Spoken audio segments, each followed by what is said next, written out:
Steve?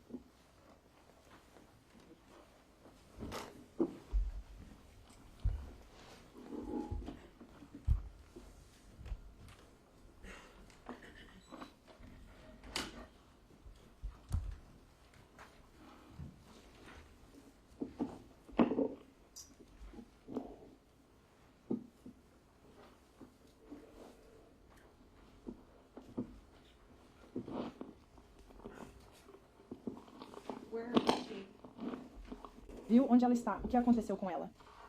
E quando vamos encontrá-la? No início deste julgamento, a senhorita Hurley disse a vocês que essas eram as perguntas que todos, exceto o réu, estavam fazendo.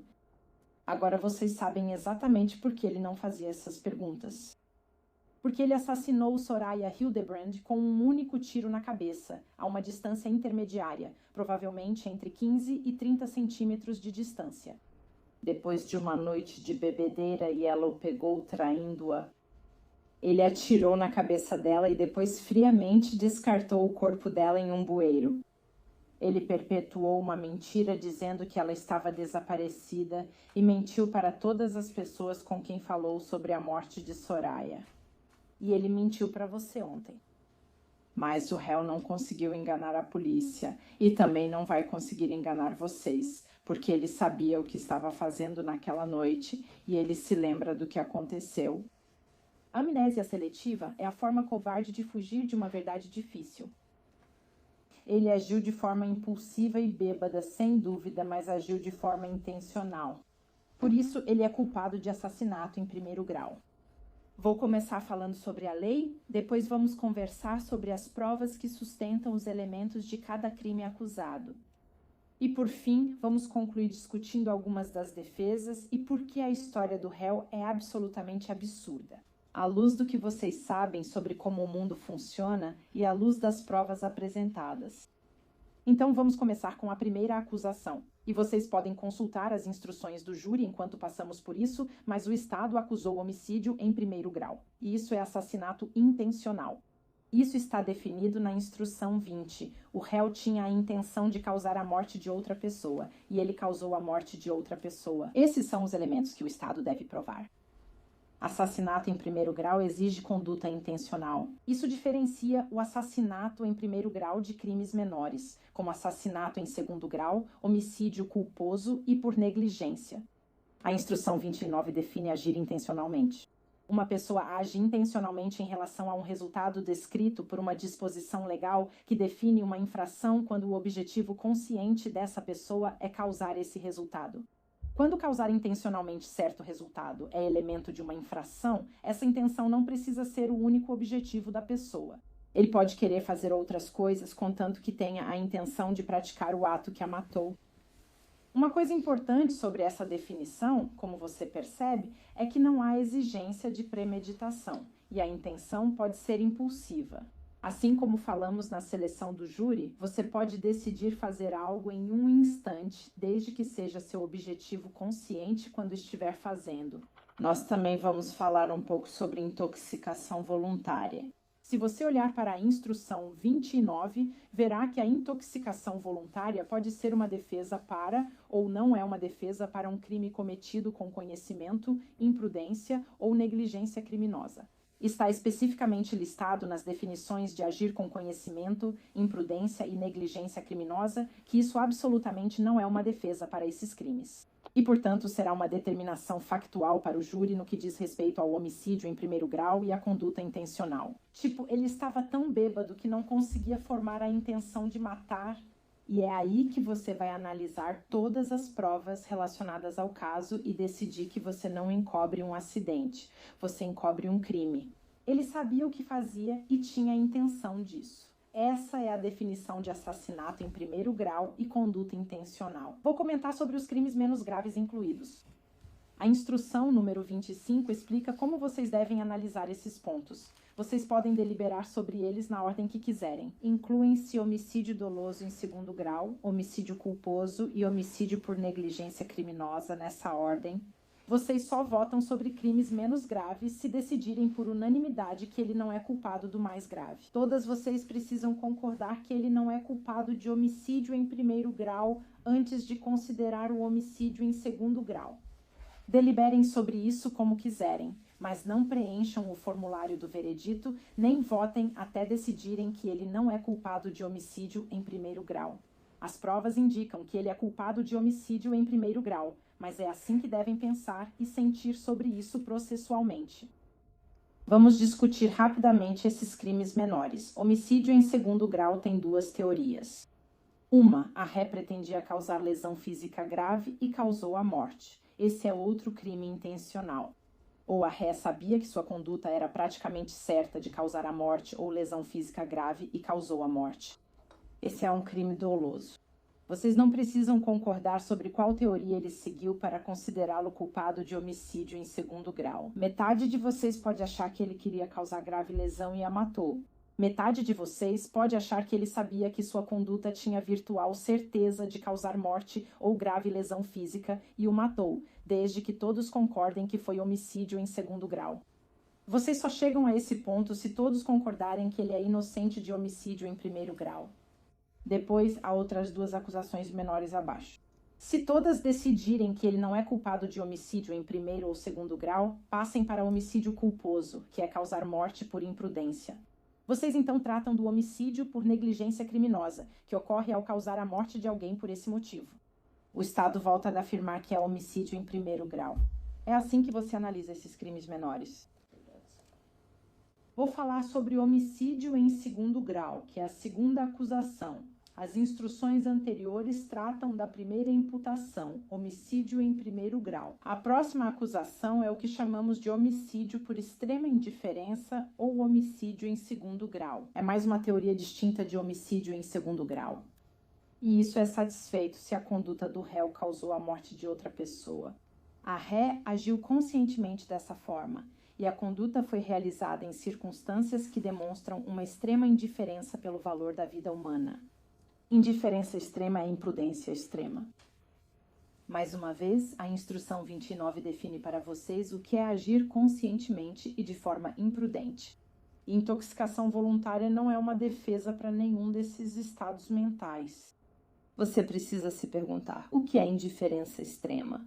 E a lei te dá algumas orientações sobre isso. Está na instrução 27. Você deve considerar a utilidade social da conduta da ré. Ficar bêbado, pegar uma arma, trair a esposa e se envolver em uma briga por causa disso. Nenhuma das condutas daquela noite teve utilidade social. A magnitude do risco criado pela conduta do réu, incluindo tanto a natureza do dano que era previsível, as pessoas achariam que esse é um resultado que poderia acontecer por causa disso? E a probabilidade de que a conduta do réu causasse esse dano? Se você apontar uma arma carregada para alguém e disparar, o que acontece? O conhecimento do réu sobre o risco e as precauções tomadas para minimizá-lo. Esses são alguns fatores ao decidir sobre indiferença extrema. Depois, há as acusações 3 e 4 referentes à adulteração de provas. A acusação 3 é por adulteração de provas no apartamento, basicamente a limpeza que ele fez na casa, e a acusação 4 é por ter jogado o corpo dela naquele bueiro. Então temos que provar que o réu destruiu, mutilou, alterou, suprimiu, ocultou ou removeu provas conscientemente e que ele fez isso com a intenção de prejudicar a veracidade ou a disponibilidade da prova física em um processo judicial, neste processo aqui. Então essa é a lei. Agora quero falar sobre as provas e passar pela linha do tempo provavelmente é a melhor maneira de fazer isso, porque vocês precisam decidir. Ele agiu intencionalmente? Ele sabia o que estava fazendo? E os atos que levaram ao que ele fez e os atos depois disso são realmente cruciais para isso. Vamos começar pelo sábado, 5 de agosto. E eles também são fundamentais para entender as defesas. O que sabemos sobre o dia 5 de agosto é que Soraya e Zahrius saíram para comemorar o 21º aniversário dele. Ela estava animada para sair. Ela escolheu uma roupa nova. Ela decorou para ele. Ela queria que ele tivesse uma boa noite. Ela também era a mais sóbria do grupo. Se você se lembra do depoimento do legista, ela nem chegou à metade do limite legal no momento da morte, 0,046. E eles começaram no Dave & Buster's. Eles ganharam esse Pickle Rick que ela ficou animada e depois foram para o Willow Walk, onde estavam bebendo, dançando e se divertindo. Soraya está dançando mais e se divertindo, mas todo mundo está se dando bem. E em algum momento da noite, sem dúvida, o réu fica embriagado. É o seu aniversário de 21 anos, o Estado não está dizendo que ele não está bêbado. Ele só não está bêbado o suficiente para não saber o que está fazendo. Eles seguem do Willow Walk ao Gaslight. Ele é barrado no Gaslight. E 4 deles, Marie, Isaac, Soraya e o réu, pegam um Uber ou um Lyft de volta para a casa. O réu está quase dormindo, mas também acorda no Uber e agradece a todos pela noite. Se você lembra do depoimento da Marie, ele estava meio confuso, mas sabia quem o acompanhava e o destino. E se você ouvir o depoimento dele, foi ele quem quis ir para casa, como se ele soubesse que tinha chegado ao limite e precisava ir para casa. E Soraya o ajuda a entrar em casa, mas ele consegue andar por conta própria. Apesar de ter passado mal, ele está de pé e se movendo. E então avançamos para as primeiras horas da manhã de 6 de agosto. Sabemos que essa é a última foto dos dois juntos, e o horário no celular é logo depois da meia-noite, 7 minutos após a meia-noite. E então sabemos que era assim que ele estava no bar. Ele está embriagado. Ele vomita no Uber e do lado de fora do apartamento, mas consegue entrar no apartamento. Sabemos que a 1h18, o réu e Soraya chegam em casa porque Soraya manda uma mensagem para Zac Ferrar. Ferrar pergunta quem vai levar Marie para casa. Soraya diz que ela vai dirigir. Sabemos que Marie chega em casa às 1h34 por causa dessas mensagens de texto. E então chegamos à parte crítica da noite. Estão apenas o réu e Soraya em casa. E sabemos o que aconteceu por causa das evidências do celular. Sabemos que ela começa a mexer no celular dele por volta das 2h12 da manhã. E sabemos disso porque as fotos que estão no celular dela são capturas de tela do celular dele. Essas capturas de tela mostram a linha do tempo, certo? Foram feitas às 2h12 e 2h14, que é o número que aparece no celular dele quando ela tira as fotos. E primeiro ela vasculha o Instagram dele. E fica claro que ele está falando com uma garota. Ele está claramente pedindo fotos. Mostra o que você tem. Ele manda uma foto. Você tem mais fotos? Ele pede uma foto e ela manda uma. Sabemos que essa é uma garota que não tem Snapchat. Ela mora com os pais, ou aparentemente os pais dela controlam as redes sociais dela. Então, ela não está morando sozinha, nem sendo uma adulta independente no mundo. Mas ele está mantendo um relacionamento suspeito no Instagram com essa garota. Soraya descobre isso e, sem dúvida, fica chateada porque ela mesma envia para si. Ela também vasculha o Snapchat dele e encontra essas conversas com Cheyenne. E ela está fazendo isso cerca de 10 minutos depois, entre 2h21 e 2h22. E então, até as 2h24, todas essas fotos são encontradas e capturadas por screenshot no celular da Ré e depois enviadas para o celular de Soraya. E sabemos pela própria Ré que Cheyenne era alguém com quem ele já tinha se envolvido antes, que ela descobriu, ficou chateada e depois superou. E eles estão trocando fotos parcialmente nuas e ela está tirando todos esses screenshots até as 2h24 da manhã. A Ré está oferecendo trazer Cheyenne de avião no verão. E essas são fotos antigas, mas é claro que elas a deixam chateada. Ela as envia para si mesma. E nós sabemos que elas aparecem no celular dela entre 2h18 e 2h24 da manhã. E sabemos disso pelos registros. Tipo, é nesse momento que ela olhou para elas e as enviou para si mesma. E também sabemos que a Ré as apaga às 11h30 da manhã do dia seguinte. E ele diz que fez isso porque estava envergonhado delas. Mas, senhoras e senhores, esse é o motivo. Essa é a coisa que aconteceu momentos antes do disparo fatal. Sabemos que às 2h40 da manhã, Soraya liga para Marie, seja para falar sobre o que estava acontecendo ou sobre a briga delas, mas Marie não atende. E apenas 8 minutos depois, às 2h48 da manhã, ouvimos Taylor Engstrom na ligação para o 190.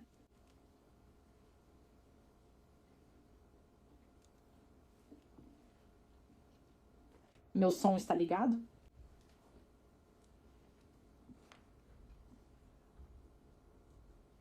Acho que perdi o som pelo HDMI, mas você se lembra dessa ligação para o 190 e foi isso. Taylor relata um disparo de arma de fogo, dizendo que é muito alto. Ele disse que parecia que estava bem do lado de fora da janela dele. Ele disse que parecia uma 9mm e que soou muito, muito perto. Ele ficou com medo e não quis olhar pela janela. E o que isso te mostra quando você avalia o depoimento do réu dizendo que ele dormiu durante o disparo e só acordou depois ao lado do corpo sem vida de Soraya, é que simplesmente não é razoável. Como o vizinho, que estava a 24 metros de distância, sabia que era um tiro e ouviu. Na manhã seguinte, quando o réu se levanta, você precisa olhar nos registros. Use o bom senso, mas os registros tornam fácil refutar a história do réu. Ele liga para si mesmo às 8h25 da manhã e, provavelmente tentando elaborar uma história sobre o que aconteceu com ela. Se ela está ligando para ele, ela não está com ele, certo? Então ele está montando um rastro sobre o que poderia ter acontecido. E então ele pesquisa a página inicial da Alaska Bush Company. E, na verdade, ele entra e visita a página deles às 8h32 da manhã.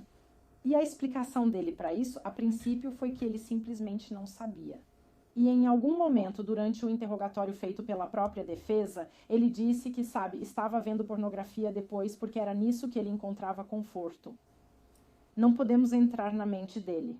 Há possíveis explicações para isso. Ele tenta criar uma história. Talvez ele tenha checado o horário de fechamento para dizer que a Soraya foi lá depois e que ele não foi responsável por isso. E outra pessoa matou ela na Bush Company, quem sabe? Ou ele está excitado e estimulado pelo que fez e está indo para a Bush Company para olhar as coisas do mesmo jeito que pesquisou a Castle Megastore no Google. Você não precisa saber qual dessas coisas ele pretendia para saber disso. Ele não está apenas encontrando conforto nas páginas da Bush Company, enquanto a esposa dele está morta na cama ao lado dele. Isso foi às 8h32 da manhã, e então às 9h19 da manhã, ele traça uma rota para a Castle Megastore. De novo, ele está ou pensando em uma história ou ficando empolgado com o que fez. Às 10h44 da manhã, ele manda uma mensagem para o chefe da Soraya, fingindo ser a Soraya. E é aqui que ele começa as suas mentiras. E elas nunca param e não param durante todo o depoimento dele ontem. Oi, aqui é a Soraya. Não vou trabalhar hoje porque acho que tive intoxicação alimentar após ir ao restaurante do Jimmy ontem. Me desculpa, eu teria ligado para o Craig, mas não tenho o número dele. Mas a Nadia Jones imediatamente fica desconfiada disso porque ela tem o número do Craig. Ela já ligou para o Craig antes, então a Nadia, já logo na primeira vez que a polícia fala com ela, fica desconfiada da história do réu, porque ela sabe que a Soraya não liga com tanta frequência. E quando liga, ela tem o número do Craig. E sabemos pelo celular dela que a Soraya realmente tinha o número do Craig salvo, não tinha? Ela só tinha salvo como CEO do Bread and Brew e não com o nome dele. E é por isso que o réu não conseguiu encontrar. Então isso foi às 10 da manhã, 10h44 da manhã. A próxima coisa que ele faz, que sabemos, é ir ao Fred Meyer pela primeira vez. E ele compra Gatorade, molho marinara e lençóis da linha Everyday Living, porque ele está de ressaca. Lençóis Everyday Living porque precisa lavar a roupa de cama, que está uma bagunça. e molho marinara de novo. A gente não sabe por que ele está comprando isso. Será que ele está comprando para fazer o resto da compra parecer normal? Será que ele está comprando isso porque quer comer alguma coisa, mesmo sem macarrão ou palitinhos de mussarela junto? Ou será que ele está comprando isso só porque tem 21 anos e o sangue que ele não consegue limpar, ele quer disfarçar com molho de espaguete, sabe? Se tem coisas no chão que ele não consegue limpar, se ele jogar um pouco de molho de espaguete por cima, sabe? Será que ele fez isso? Ele inventou uma história para as manchas no carpete, mas aquelas são dele, são as principais. A principal compra aqui são os lençóis Everyday Living, que a gente sabe que acabam indo para a cama. Depois ele faz algumas buscas no mapa e se desloca.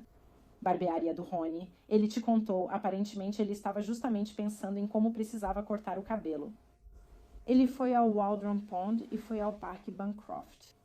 E é aqui que ele já está analisando logo cedo, depois de tê-la matado, onde esconder o corpo. E é assim que você sabe que isso foi intencional, porque quando pessoas normais acordam e se deparam com a situação em que o réu diz ter se encontrado, elas não presumem que as pessoas vão achar que foram elas que fizeram isso, a menos que realmente tenham feito. Essa não é uma suposição comum. Pessoas normais vão dizer, meu Deus, o que aconteceu? Deixe-me tentar salvá-la, deixe-me ligar para o 911. Ele não fez isso.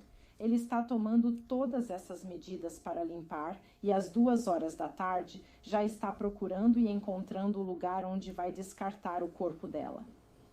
E então ele precisa de uma pausa no meio do dia em meio a toda essa limpeza. E ele vai ao depósito Brown Jug, compra uma garrafa de Four Roses e uma garrafa de 2 litros de Coca-Cola. E você pode voltar e assistir a esse vídeo, e deveria assistir a esse vídeo em particular, onde ele está na fila do caixa no Brown Jug, simplesmente totalmente despreocupado com o que ele fez e com o que está no meio de fazer. Muito parecido com o depoimento dele, é simplesmente tão insensível, tão calculado, tão sem emoção e sinceramente egoísta. Tipo, é nisso que ele está pensando nesse momento. E então ele manda mensagem para o pai dele, e as mensagens que ele troca com o pai também mostram muito sobre o que ele estava pensando naquele dia. Ele não está com medo. Se ele está com medo, é do que ele fez e de ser pego. Ele não está triste que Soria Soraya morreu. Ele nunca expressa em todo o seu depoimento ou em qualquer uma de suas ações tristeza, nem por um momento. Isso fica claro quando ele manda mensagem para o pai que diz, espero que tenha se divertido ontem à noite. E ele responde, eu me diverti. Talvez tenha me divertido até demais. E papai diz, tudo bem, desde que ninguém tenha se machucado ou ido para a cadeia. E ele manda uma mensagem para o pai dele. Bem, nenhuma dessas coisas aconteceu. E então ele toma a iniciativa por conta própria. Eu acabei pegando aquele Four Roses Small Batch. O pai dele responde, boa escolha. E você conheceu a mãe do réu ontem? Nossa, e você ainda sente por ela, né? Com razão. Ela não escolheu estar nessa situação. Não queria testemunhar e ele não queria que ela ouvisse essas coisas horríveis. Mas, pelo que dizem, ele foi adotado por uma família amorosa e cuidadosa. Pessoas que o apoiavam. Pessoas que, se ele tivesse acordado após um acidente ou uma tentativa de suicídio, ele poderia ter pedido ajuda. O pai dele manda mensagem no aniversário ou no dia seguinte para saber se ele teve uma boa noite. Mas a ré, egoísta e narcisista... Protesto, negado. Envia essa foto para o pai dele. Ele pôs gelo no copo. O corpo de Soraya ainda está na cama neste momento. Talvez ele tenha levado Soraya para a banheira. É realmente, sabe, em algum momento isso provavelmente aconteceu, de acordo com as evidências da cena. Ele não revelou isso, mas o corpo dela ainda está na casa porque ele ainda não comprou aquela lata de lixo. E ele serve uma bebida. Não para anestesiar a dor, mas porque ele está pensando apenas em si mesmo. Às 18h12, ele faz a segunda viagem ao Fred Meyer. E ele compra o que diz ser água oxigenada e um frasco de spray vazio para limpar o sangue, desodorante Old Spice e cotonetes, apenas para sua higiene pessoal. De novo, sem se importar com o motivo dele fazer isso. Ele usa seu cartão de fidelidade e recebe o desconto. Ele volta para casa e então às 20:10, ele percebe que realmente precisa mover esse corpo e vai até a Lowe's e compra uma lixeira de 96 galões. Essa transação acontece às 20:10 ou 20:10:58 no registro aqui. E você pode vê-lo se aproximando, passando pelo caixa e saindo da Lowe's. Às 10 horas, ele faz sua terceira visita ao Fred Myers. Ele está pegando Red Bull, a edição amarela que foi vista no carro dele quando a polícia tirou fotos, porque agora ele está cansado. Ele ficou acordado o dia todo depois de beber e assassinar sua esposa a noite inteira. E ele pega um protetor de colchão tamanho Queen porque percebe que os lençóis não vão resolver e ele precisa dormir em algum lugar, não é? Ele não vai deitar na cama encharcada de sangue. Ele também pega um protetor de colchão Queen. Na noite de segunda-feira, 7 de agosto. Então, essa é a noite depois que ele terminou toda a limpeza. É possível ver os deslocamentos dele nas evidências do celular apresentadas. Mas entre 11 da noite do dia 6/8 e 5 da manhã do dia 7/8, ele percorre mais de 2.200 metros. Você pode ver a distância percorrida. Lembre-se de que, segundo o depoimento da detetive Pater, em seu treinamento e experiência, isso é relatado em metros. O maior grupo aqui é das 11 da noite até a meia-noite. Mas ele está se movendo a noite toda até lá em cima e está em ordem cronológica reversa, certo? Então começa às 11 da noite aqui no dia 6 até às 5 da manhã. Ele está se movendo a noite toda na noite do dia 6 e na manhã do dia 7. Quando você faz as contas, se você sabe, a cerca de 3 pés em 1 metro, ele percorre cerca de 2,2 quilômetros, o que faz sentido quando sabemos onde o corpo foi encontrado. O apartamento está bem aqui. O bueiro está bem aqui. Sabe, isso é arrastá-la até lá. Ele a colocou dentro da lata de lixo. Ele descreveu de forma realmente insensível como fez isso, como teve que arrastá-la. Se você lembra quando perguntei para ele se isso foi difícil, ele não disse que foi difícil emocionalmente. Ele disse que não foi fácil. Não foi. Então isso não é uma tarefa fácil. E o bueiro não é um bueiro raso. Ele fez um esforço físico naquela noite para levá-la até o bueiro. Um esforço físico feito de qualquer jeito, quero dizer. Ele a levou até onde dava para ver a casa dele, mas ele fez os trajetos que estão documentados pelo celular dele. E então, no dia 7 de agosto, ele vai trabalhar normalmente, como de costume. Se você olhar o histórico de buscas dele, ele está pesquisando sobre o Mount Baldy Trailhead. Ele está procurando roupas de aventura online, Patagônia e outras marcas. Ele também usava o TikTok. E uma das coisas que você vai ver é que ele acessava o TikTok e o Instagram. E aí tem uma coisa chamada Linktree, que o detetive Pater não conhecia. Mas disse que sim, você pode colocar links para outras redes sociais das pessoas na página delas. E ele acessa várias contas do OnlyFans a partir dali. Então, o que ele está fazendo é ir nas páginas do Instagram das garotas, clicar no Linktree delas, acessar a conta do OnlyFans e então fazer isso. Não porque ele encontra conforto na pornografia, mas porque é simplesmente o que ele faz. E ele está de novo despreocupado, não se importa com o que fez, exceto pelo fato de não querer ser pego.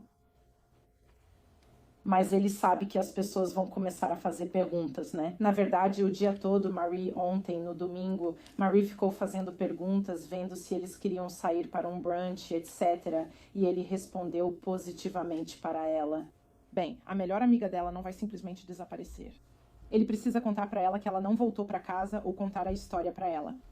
E essa é a primeira vez que ele teve agora 30 horas para pensar nessa mentira de que ela foi andando para o trabalho e não voltou para casa. Ele diz a Marie que ela não voltou para casa por volta do meio-dia. E então Marie o encontra depois do trabalho. E é aí que vemos pela primeira vez ele, sabe, fingindo que está procurando por ela às 5h02. Ele só faz uma busca genérica por hospitais no celular. E então, às 5h34, Marie faz a ligação para o 911. Acho que meu áudio não vai funcionar aqui, mas você lembra da ligação em que Marie fala: acho que minha amiga está desaparecida. E a atendente diz, sabe, e ela está repassando os detalhes conforme ela sabe. A atendente ainda questiona por que o marido dela não liga. E ela coloca no viva voz para que Zarias possa responder as perguntas. E ele conta aquela história que começou com Marie e nunca mais parou depois disso. Que ela saiu para o trabalho às 10, ela está vestindo tudo preto. Ela estava com bolsa e carteira, mas esqueceu o celular. Um ponto crítico, um buraco nessa história que os detetives percebem imediatamente é que a mensagem para Nádia chega às 10h44. Mas essa é a história que ele contou e é com essa história que ele ficou. A policial Zhang é enviada e o réu mente para ela. Ele conta exatamente a mesma mentira. Ela saiu às 10 da manhã, ela deixou o celular, ela levou as coisas dela, ela está vestindo tudo preto. Aqui está o trajeto que ela teria feito até o Braden Brew e ele está mantendo a polícia longe do Bancroft Park. Ele está mandando eles para o lado em vez de direto pela estrada de acesso. E então, às 7h44, Meredith Barney recebe a ligação que nenhuma mãe deveria receber de que sua filha está desaparecida. E ela faz o que qualquer pessoa que ama alguém que sofreu um acidente faria. Ela pega o avião imediatamente, sem hesitar, e ela está em Anchorage no dia seguinte. Durante a noite, a irmã dela chega e ela também chega. É assim que pessoas que amam e se importam com alguém que está desaparecido ou sofreu um acidente se comportam. Elas não pensam, meu Deus, alguém vai achar que fui eu quem fez isso. Ninguém pensa nisso, a menos que, meu Deus, tenha sido essa pessoa que fez. Então, Meredith Barney, imediatamente após aquela ligação, faz planos e ela chega aqui. E ela chega aqui no dia seguinte, terça-feira, 8 de agosto. Ela e a irmã dela chegam e se encontram com a polícia. E a detetive Clark e a detetive Elby encontram o réu na casa dele. E não é um áudio fenomenal, com o ar-condicionado ligado e os cachorros latindo, mas dá uma noção real de como o réu conversava e interagia. Ele é descontraído. Ele está fornecendo informações. Ele tem todas as oportunidades para dizer a verdade. E ele não diz. Ele mantém a mentira de que ela sumiu. Mas ele sente o cerco se fechando porque, no final das contas, bem, porque o detetive Albi o levou de volta ao quarto antes de tudo e perguntou: posso olhar debaixo da cama? E ele está preocupado com possíveis brinquedos sexuais que possam estar embaixo. Agora sabemos que ele está preocupado com o sangue na parte de baixo do colchão. Mas também que os detetives estão fazendo perguntas difíceis. Eles estão dizendo, sabe, essa linha do tempo não faz sentido. Como ela manda mensagem para o trabalho se você está com o telefone dela? Ele percebe que sua história está caindo por terra. E naquele dia, uma busca com 70 a 80 pessoas é realizada na área. Então sabemos que ele perpetuou essa história para o comando dela, para o comando dele, para o Capitão Phelan, para o amigo dele, Dalen Gates. Todos eles já ouviram isso agora. E os militares, eles aparecem em peso e percorrem o parque, e a polícia percorre o parque, e Meredith e a irmã dela percorrem o parque com o réu. Naquele dia, os detetives coletam imagens de câmeras de trânsito, contatam testemunhas e vasculham a área em busca de Soraya. E o que a Ré está fazendo enquanto tudo isso está acontecendo? Ele está assistindo a vários vídeos que novamente são pornografia. Enquanto procuram a esposa dele, é assim que ele passa o tempo. No dia 8 de agosto, ele também manda mensagens ou pesquisa no Google Atalhos para enviar mensagens em um iPhone, porque ele sabe. Os detetives perceberam que ela não poderia ter mandado mensagem para ele no trabalho se ele estava com o telefone dela às 10h44. Então ele está tentando inventar uma história para isso que ele conta para a detetive Elby e para a detetive Lee no dia seguinte. Mas é aqui que ele está elaborando isso. Ele também sabe que as detetives estão chegando perto dele e está ficando preocupado, egoisticamente pensando em si mesmo e na própria salvação. E ele procura no Google uma oração. Diz para orar, mas oração para dizer e aceitar Deus. Na quarta-feira, 9 de agosto, o réu se encontra com a detetive Elby e a detetive Lee na residência Mockingbird, do lado de fora. E ele quer informações sobre essa busca. Dá para ouvir que ele quer falar com a mulher que está conduzindo o cão, a mulher que está comandando a armadilha Canove. Você ouviu no áudio quando ele diz: o que vai fazer? O que vai encontrar? Ele disse. E a mulher responsável pela armadilha do cachorro afirma: com a chuva, provavelmente não vamos conseguir nada. O cachorro não conseguiu nos levar. Talvez ele tenha suspirado aliviado por um instante. Mas ele também naquele dia quer entrar na casa. E nesse momento, a casa está cercada a leste e ele não tem permissão para entrar novamente. E ele conta à polícia a história sobre Soraya. Ela deve ter configurado um atalho no celular para enviar aquela mensagem de texto automática porque sabia que ia faltar. O mandado de busca é cumprido na casa do réu, onde encontram provas cruciais, 2 armas de fogo. E há essa suposta carta de suicídio. E você pode ler por si mesma. Ele está, mais uma vez, pensando só em si mesmo nisso. Ele não está dizendo o que realmente aconteceu com Soraya. Ele ainda está fingindo que ela está desaparecida. Ele fala à mãe que não é uma carta de suicídio. Ele conta para vocês o que era. Você pode ler e tirar suas próprias conclusões, mas isso foi encontrado. E há evidências extensas de limpeza. O colchão foi virado. Há lençóis novos e um protetor de colchão, há sangue presumido no chão, e você viu aquela evidência do Blue Star, que é uma prova realmente forte de limpeza no carpete e no banheiro. E o réu sabe. Ele liga para o detetive Clark e pergunta: quanto tempo vai durar o mandado de busca? Eles vão olhar dentro de sacolas ou algo assim? O que eles vão procurar? Ele está buscando informações. De novo, ele sente o cerco da investigação se fechando sobre ele. Os cães acharam algo? Vão verificar sacolas e compartimentos? Ele não fornecerá novas informações a detetive Clark para ajudar a encontrar sua esposa. Insiste. Já contei tudo o que sei para a detetive Elby e a detetive Lee. Ele desliga o telefone apressado. Preciso ir. Alguém está me ligando e preciso retornar. E isso foi o que encontraram no apartamento. E é aqui que você realmente entra na história do réu. Aquela mentira que ele contou para vocês ontem. Não faz absolutamente nenhum sentido que isso tenha sido qualquer coisa, além de um assassinato e uma tentativa imediata de limpar a cena. Porque há 3 poças de sangue distintas, certo? Ela tem um ferimento de bala, como se tivesse levado um tiro na cabeça, o que significa que ela foi movida. Enquanto ainda há uma boa quantidade de sangue nela para vazar pelo menos 2 vezes ao longo deste dia. Você pode ver isso. E você lembra da detetive Chelsea C. falando sobre esse padrão correto. Há movimento de lá para cá, enquanto ainda há sangue suficiente para vazar nessa quantidade e saturar o colchão. Você vê todos esses padrões claramente aqui. E a ré afirmou. Parecia diferente porque essas ripas não estavam antes. Sim, porque você virou e o sangue penetrou nas ripas de madeira. Foi exatamente isso que aconteceu ali. Os detetives também encontram a lavadora de carpetes, que apresentou resultado presumivelmente positivo para sangue. E você ouviu da analista de DNA, Emily Matthews, que tanto as manchas no colchão quanto os cotonetes do limpador de carpete correspondiam ao sangue de Soraya. Ali está o esfregão. A detetive Clark observa as fotos enquanto a equipe deixa a cena do crime e diz: Ei, isso parece incomum. Esta não é uma casa particularmente limpa.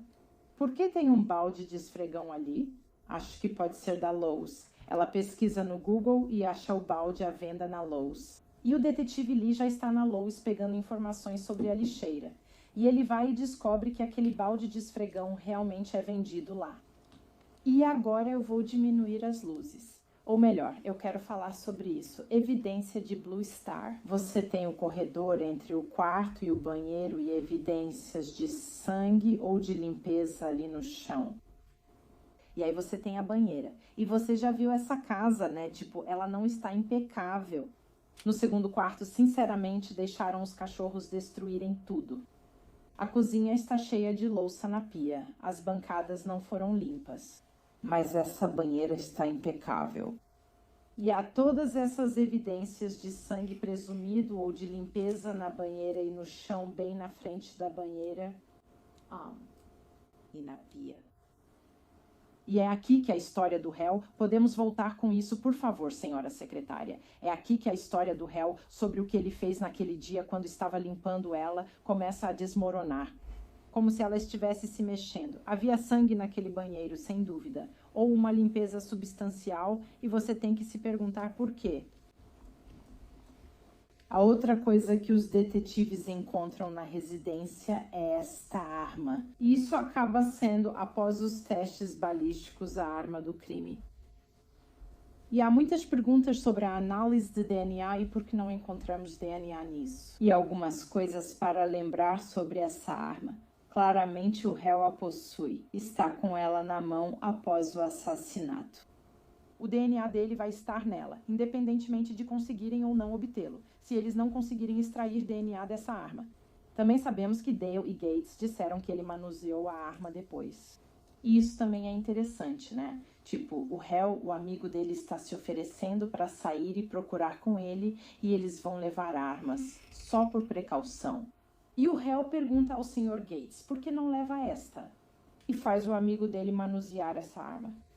Ocultando provas, se ele estiver pensando tão à frente assim, só algo para se pensar, é interessante.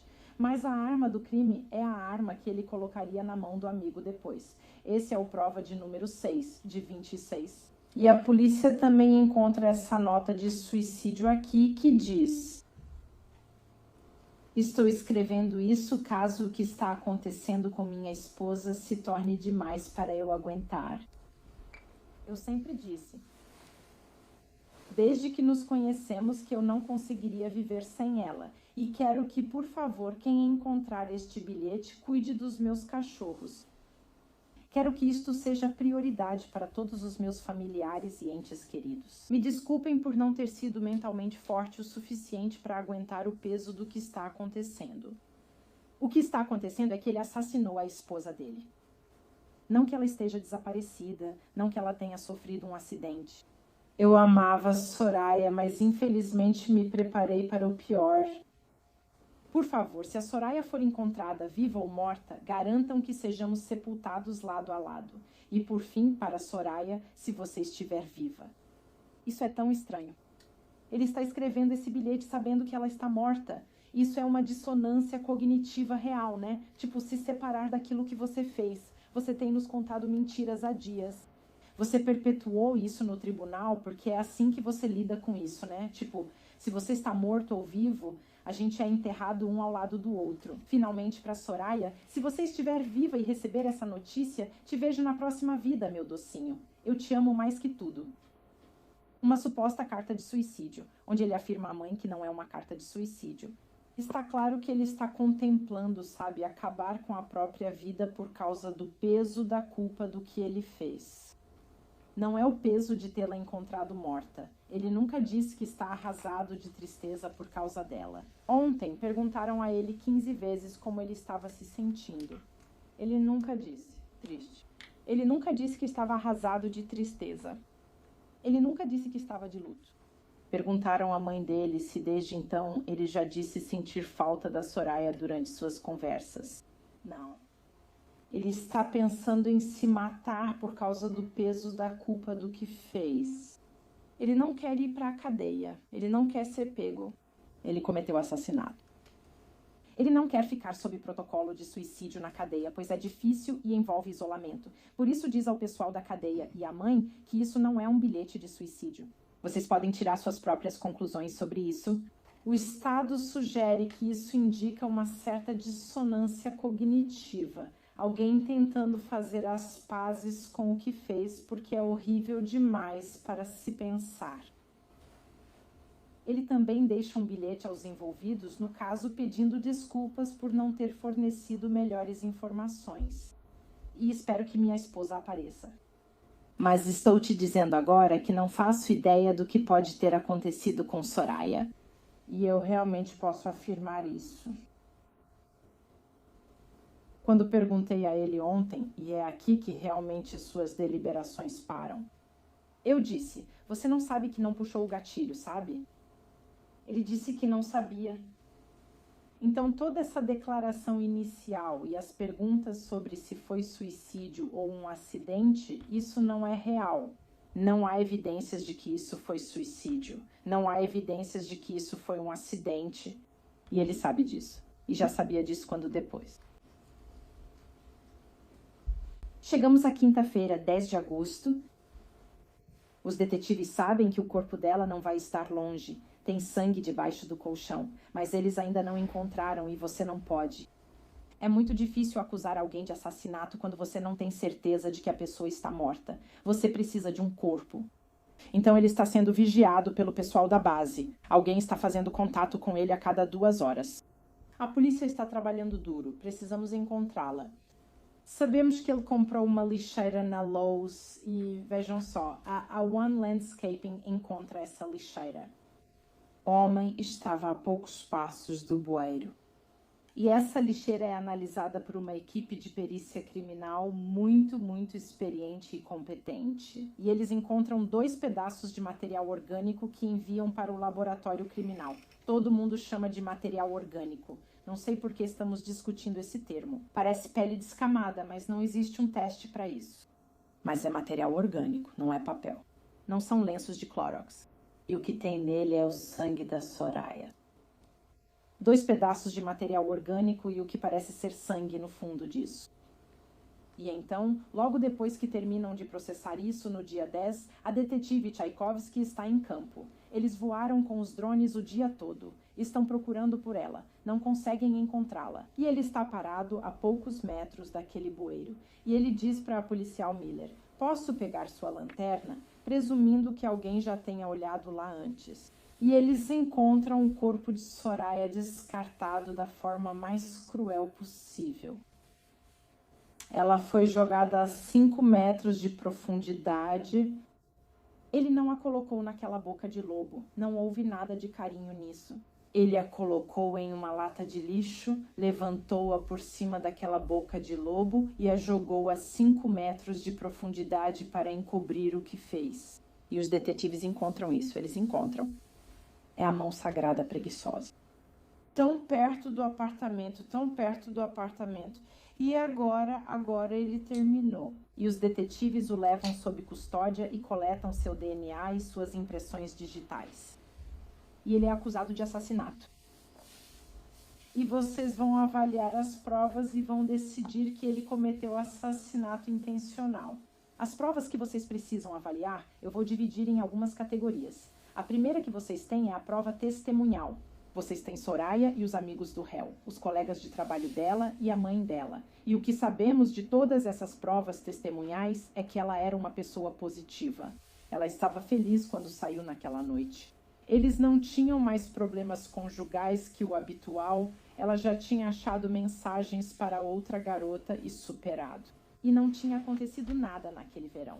Sabemos pela mãe dele que ela esteve lá, sabe, apenas 1 mês antes disso acontecer, e eles pareciam estar se dando bem. E ela amava Soraya. Soraya era uma pessoa feliz, positiva e boa.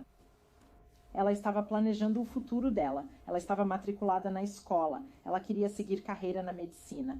Ela entrou no exército para integrar a Guarda Nacional do Exército e se tornar socorrista de combate. Por isso veio ao Alasca, onde poderiam pagar parte do anel de formatura. Ela estava planejando o futuro dela. Ela não era nem um pouco suicida. Não há nenhuma evidência disso. E no grupo, ela era a mais sóbria. Ela não tomou nenhuma decisão impulsiva e absurda, estando bêbada, de tirar a própria vida. Ela também sabia usar armas, certo? Ela não manuseou aquela arma e a disparou acidentalmente porque estava brava. Ela é a mais sóbria desse grupo e não tem motivo nenhum para fazer isso. O que ela realmente tem motivo para fazer é confrontar o marido por ser infiel, basicamente desde que eles se casaram, né? Ela sem dúvida está furiosa com isso. Ela liga para a amiga e vai conversar com ele sobre isso. E ele reagiu de forma violenta.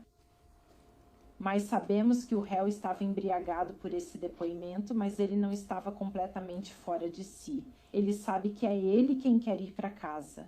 Ele está desmaiando e acordando e agradece pela noite agradável, já no Uber. E ele entra em casa andando com as próprias pernas com a ajuda da Soraya. Ele está ciente do que está ao redor dele. Já discutimos as evidências da cena do crime. Armas, colchão virado, sinais de limpeza e carta de suicídio. Temos a lixeira recuperada e temos o bueiro. Todas essas cenas diferentes foram analisadas por uma equipe excepcionalmente bem treinada e profissional. O veículo do réu tem o galão de gasolina atrás e os detetives comentam: "Isso é estranho, pois sentimos cheiro de gasolina." E de fato eles sentiram. O réu admite que jogou gasolina naquela roupa de cama porque ia queimá-la. Então você tem o depoimento da médica legista do estado. E aqui, entre a médica legista do estado e a perita em balística, Samantha Castle, é onde realmente importa saber se isso foi intencional ou acidental, pelo que diz respeito às provas físicas. E ele te diz que o trabalho dele é determinar a causa e a maneira da morte. E ele tem que fazer isso com um alto grau de certeza médica. E ele tem que assinar um atestado de óbito que diz essas coisas. Suicídio e indeterminado são opções para ele. E são opções que ele usa.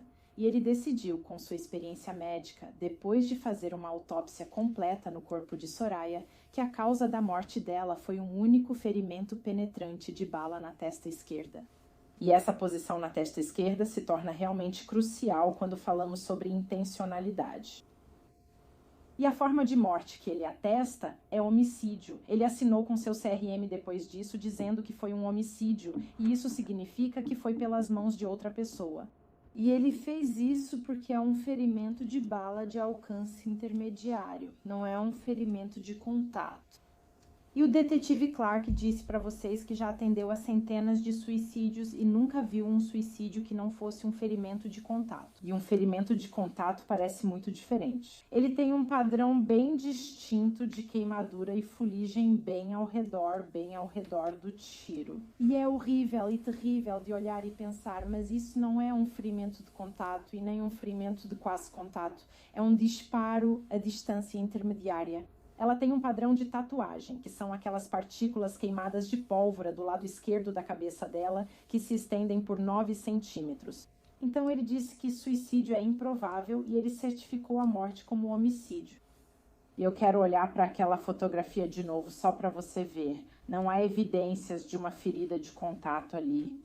Tanto ele quanto o perito em balística disseram que não é contato e nem contato próximo, o que significa que, de acordo com o perito em balística, provavelmente estava a cerca de 15 centímetros de distância. E vocês vão ter aquela arma de brinquedo laranja de volta lá na sala do júri. Você não consegue colocar a mão nessa posição, destravar a segurança e puxar o gatilho. A arma recua e isso machuca. É algo antinatural de se fazer, especialmente com a sua mão dominante. E também é ruim com a sua mão não dominante para conseguir esse padrão que começa aqui e vai até aqui. Tipo, não é uma forma de as pessoas se matarem, nem uma forma que a detetive já tenha visto alguém usar para se matar. E a médica legista disse que simplesmente não é um ferimento de contato. Isso não é um suicídio e não foi feito pela própria Soraya. E temos as evidências do laboratório criminal. Aaron Clay analisou as impressões latentes. Só havia impressões utilizáveis no estojo da Glock. Isso só mostra que o Estado, quero dizer, eles fizeram de tudo. Eles tentaram encontrar todas as evidências que podiam, e o que conseguimos foram algumas impressões do estojo da Glock que puderam ser associadas ao Sr. Hildebrand. Vamos falar bastante sobre a credibilidade dele. Já discutimos isso antes, mas quando ele se recusou a dizer de quem era a Glock, foi estranho. Isso não tem relação com o caso. Tipo, aquela Glock não foi usada nesse incidente. Mas quando você está decidindo, tipo, se alguém está sendo sincero com você, ele sabe de quem é aquela arma. Não insisto porque, sinceramente, o Estado não se importa. Não faz parte das provas deste caso, mas é muito estranho que ele não queira dizer. E então você tem Samantha Castle. Ela fez a balística e identificou a arma do crime, que a Sig Sauer é a arma que disparou os fragmentos de bala que foram encontrados no cérebro e no crânio da Soraya. E ela fez o teste de distância do cano ao alvo. E você pode voltar e comparar, tipo, a foto da autópsia e o Naga Hyde. o teste que ela fez. E ela diz, sabe, eu posso afirmar que foi mais longe do que contato, menos de 12 polegadas, provavelmente mais próximo de 6 polegadas. Você pode ver isso confirmado por esse teste. Você pode pensar, isso faz sentido? E não é por suicídio. E então você tem o depoimento da especialista, a doutora Emily Matthews. E não há sangue na Sig Sauer nem na arma do crime. Isso sugere que pode ter sido a mais de 15 centímetros de distância, certo? Porque você esperaria algum respingo, certo? Mas com certeza não mais perto. E com certeza não foi um tiro de contato, porque não há sangue naquela arma, como você esperaria se fosse um ferimento de contato. Mas ela também testemunhou que havia sangue e DNA compatíveis com Soraya Hildebrand no colchão, nos cotonetes do lavadora de carpetes e no material orgânico da lixeira. Tudo isso ajuda a montar a história sobre o que a ré fez, tanto durante o homicídio quanto depois.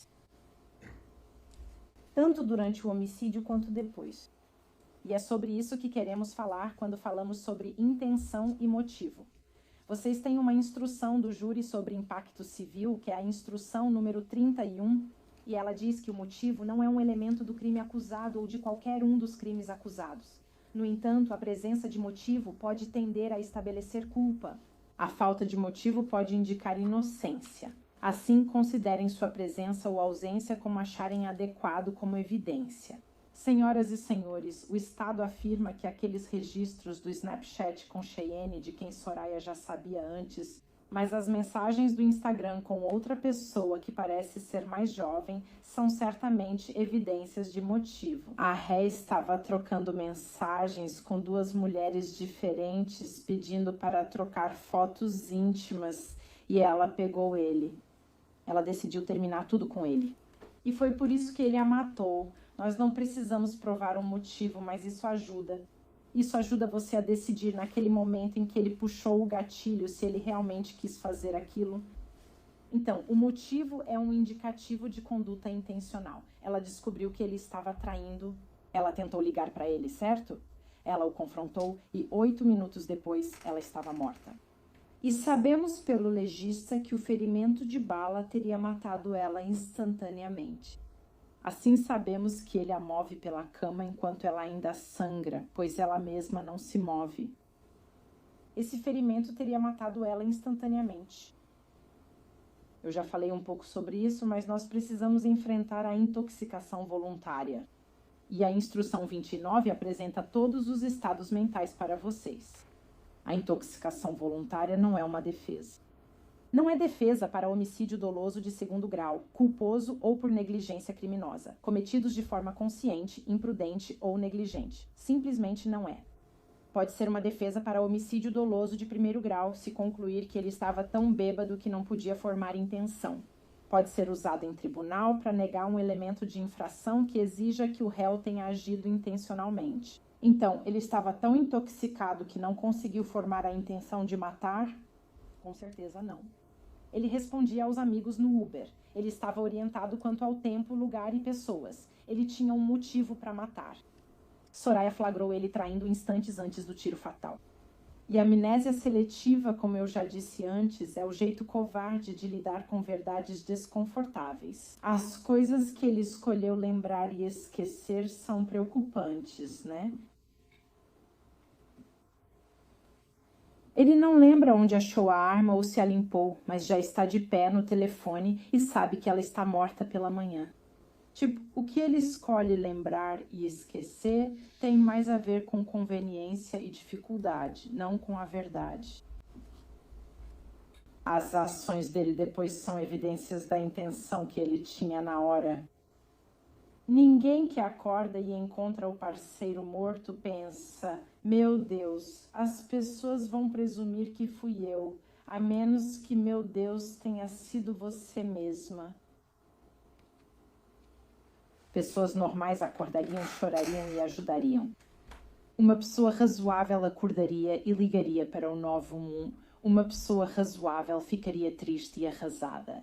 A história da ré não é razoável. A amnésia seletiva dele é apenas um meio de dissonância cognitiva. É o que ele quer dizer para si mesmo, porque talvez isso faça se sentir melhor sobre isso. As ações dele depois, quando imediatamente começa a pesquisar no Google sobre a Bush Company e a Castle Megastore e a mandar mensagens para o trabalho. E comprando produtos de limpeza, tomando uma bebida e comprando uma lixeira. E jogar o corpo dela em um bueiro são provas de que ele a matou e estava tentando encobrir. E estar em apagão alcoólico não o absolve de responsabilidade, tipo, é o aniversário de 21 anos dele, claro, mas ele estar apagado de bêbado não é necessariamente uma defesa. O depoimento dele foi que ele costuma fazer coisas quando está bêbado das quais não se lembra. E é hábito dele acordar de manhã e checar as redes sociais e o banco para ver o que aconteceu. Se for, você sabe, o Amazon Prime Day. Se ele fez compras no valor de $1.000 ontem à noite enquanto estava bêbado, a Amazon não vai perdoar isso. No momento em que ele está realmente bêbado, ele pode ter a intenção de fazer o que está fazendo e esquecer depois. Tipo, só porque o cérebro dele não está gravando a memória porque ele está muito bêbado, não significa que quando ele estava bêbado, ele não tinha a intenção de fazer aquilo. Ele teve a intenção de matá-la porque ela o confrontou sobre traição. Ele ainda é culpado se ele quis fazer isso no momento. Mesmo que você acredite que ele não consegue se lembrar, mas não há motivo para acreditar que ele não consegue se lembrar, ele consegue se lembrar. Ele se lembra de detalhes específicos até o ponto em que é conveniente esquecer. Ele se lembra de detalhes depois, a menos que seja inconveniente. Como se ele tivesse limpado a arma e o depoimento dele fosse absolutamente nada convincente, ele foi insensível e frio, ele foi egoísta e tudo parecia ensaiado. Ao ser questionado sobre o que ocorreu em vários momentos, ele não tinha roteiro para isso. Ele não conseguia contar, mas quando ele estava seguindo o roteiro, ele conseguia te contar, e era isso. Isso é algo que você pode perceber por si mesma. Mas pensa na forma como ele falava da Soraya, ele não a chamava pelo nome, ele dizia, minha esposa, repetidamente ao falar dela. Ele não disse se alguma vez usou o nome dela, era minha esposa, Soraya. Ela não era um ser independente para ele naquele depoimento. Outra coisa, quando ele falou sobre o corpo, ele o chamou muitas vezes de isso. É dissonância cognitiva ao máximo, né?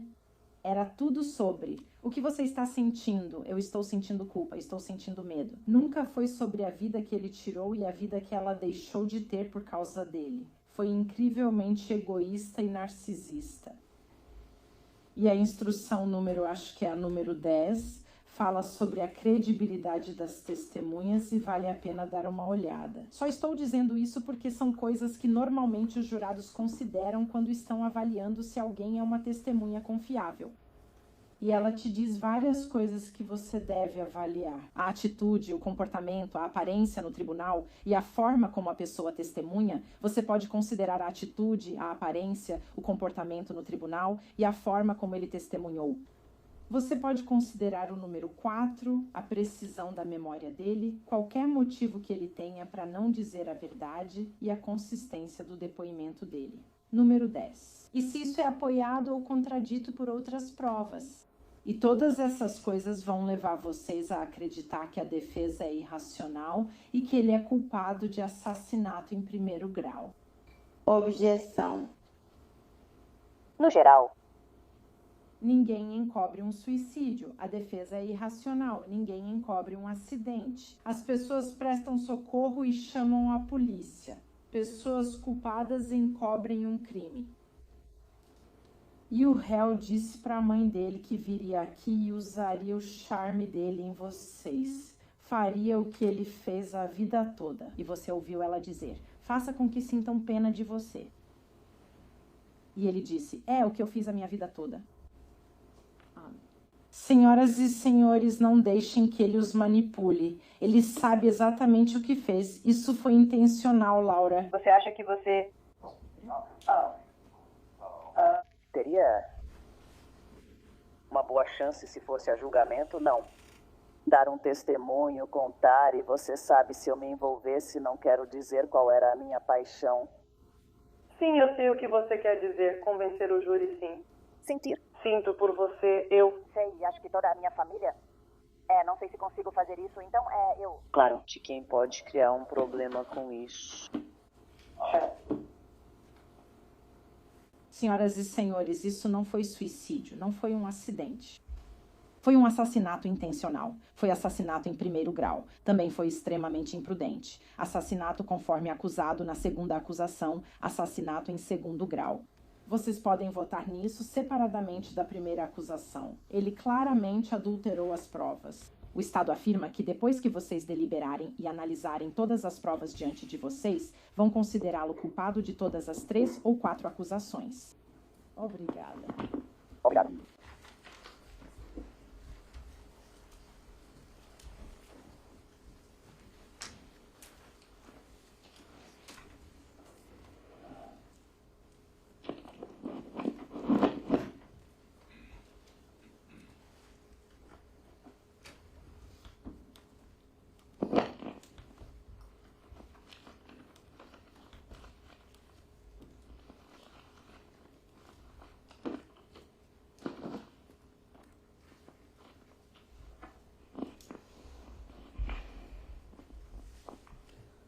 Homicídio,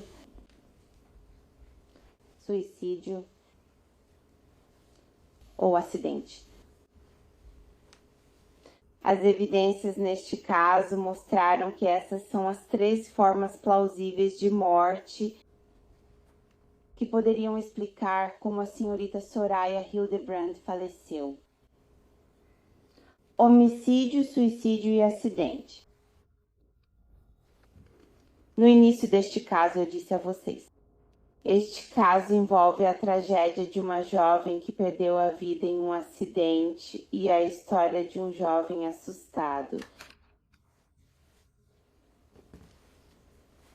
Agora vocês ouviram todas as provas deste caso e eu afirmo que é razoável acreditar que a morte de Soraya foi um acidente. Um acidente que não foi causado pelo Sr. Hildebrand, mas infelizmente pela própria Soraya. E como há dúvida razoável neste caso sobre a forma da morte de Soraya, há dúvida razoável em relação a toda a teoria de homicídio que o governo apresentou a vocês. Desde assassinato intencional até homicídio culposo por negligência, há dúvida razoável sobre o elemento de causalidade. Todas essas teorias, homicídio doloso qualificado, simples, culposo e culposo por negligência, exigem que vocês, como júri, cheguem a uma conclusão. Que o governo provou, além de qualquer dúvida razoável, que o Sr. Hildebrand causou a morte da Sra. Hildebrand.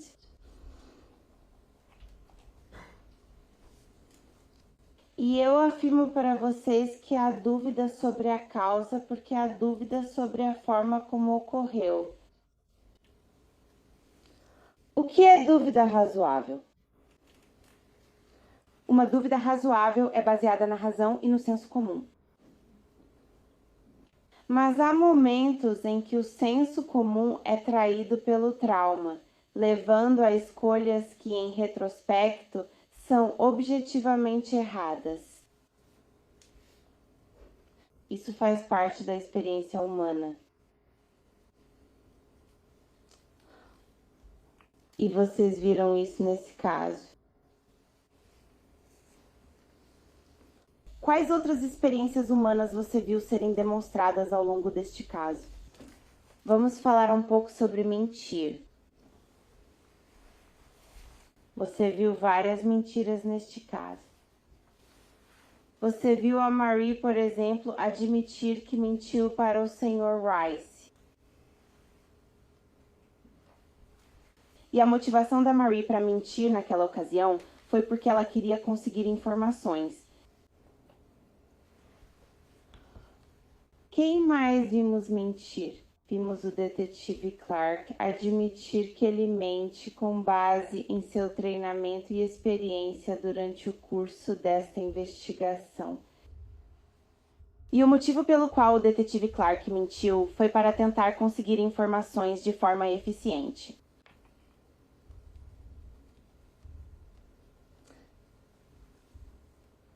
Mentiras podem revelar muitas coisas. O que importa é qual é a motivação para a mentira.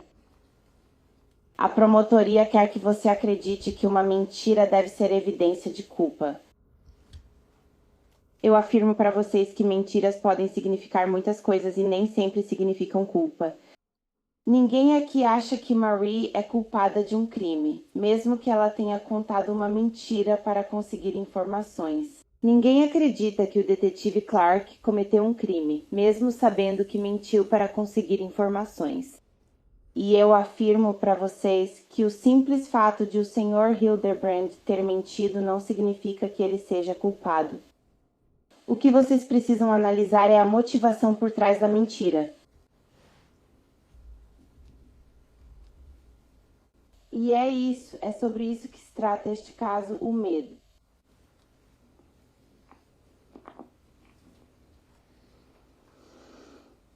Em seu pânico e medo, Zarius cometeu alguns erros, fez algumas escolhas terríveis.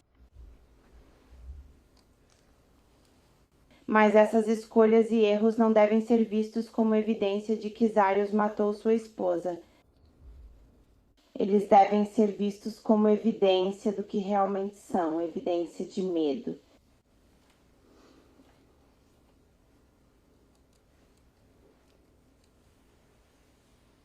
E o que era razoável na época em que Zarius fez as coisas que vocês ouviram ele dizer que fez? Isso era medo. Eu digo a vocês, não precisam procurar além da opinião do médico legista, da detetive Clark tendenciosa e do argumento final do Estado para entender esse medo.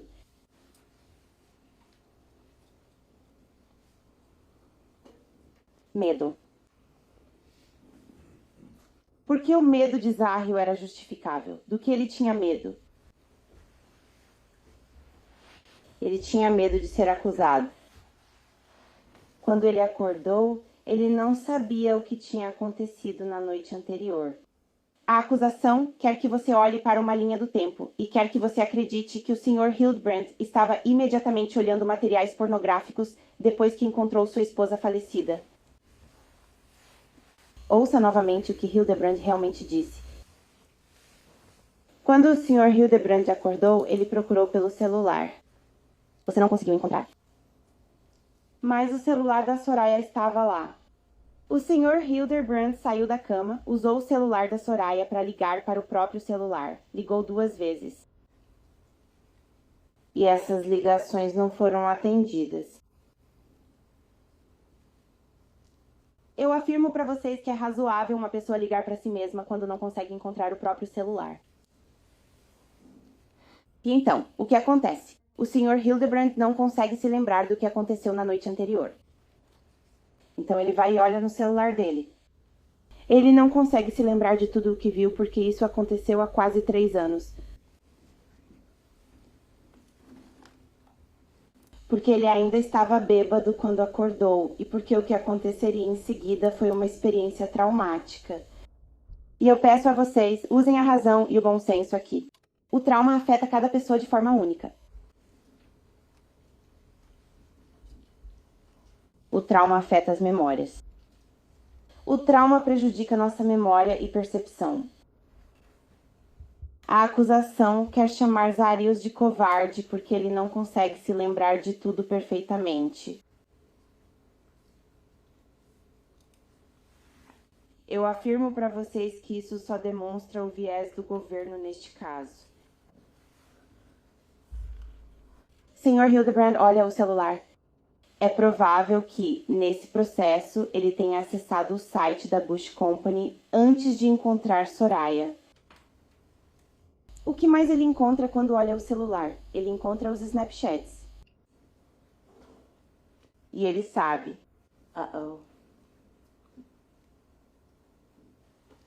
Estou ferrada. E é isso que o governo quer que você acredite que seja uma motivação para matar alguém. Fotos do Snapchat e do Instagram. Mas não foi isso que Zarya disse. Zarius foi conversar com a esposa dele sobre essas fotos para tentar resolver a situação. E foi então que Zarius descobriu que sua esposa estava morta na cama deles.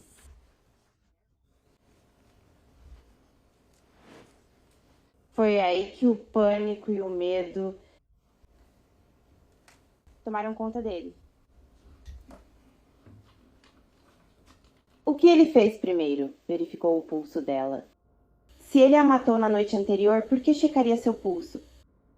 Você pensaria que ele saberia que ela já estava morta. Mas ele verificou o pulso dela. E há pânico e medo porque ele não sabe o que aconteceu. O que as pessoas vão pensar que ele fez?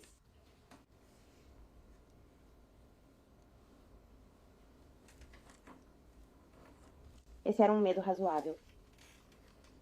E Zarius queria proteger as pessoas que ele amava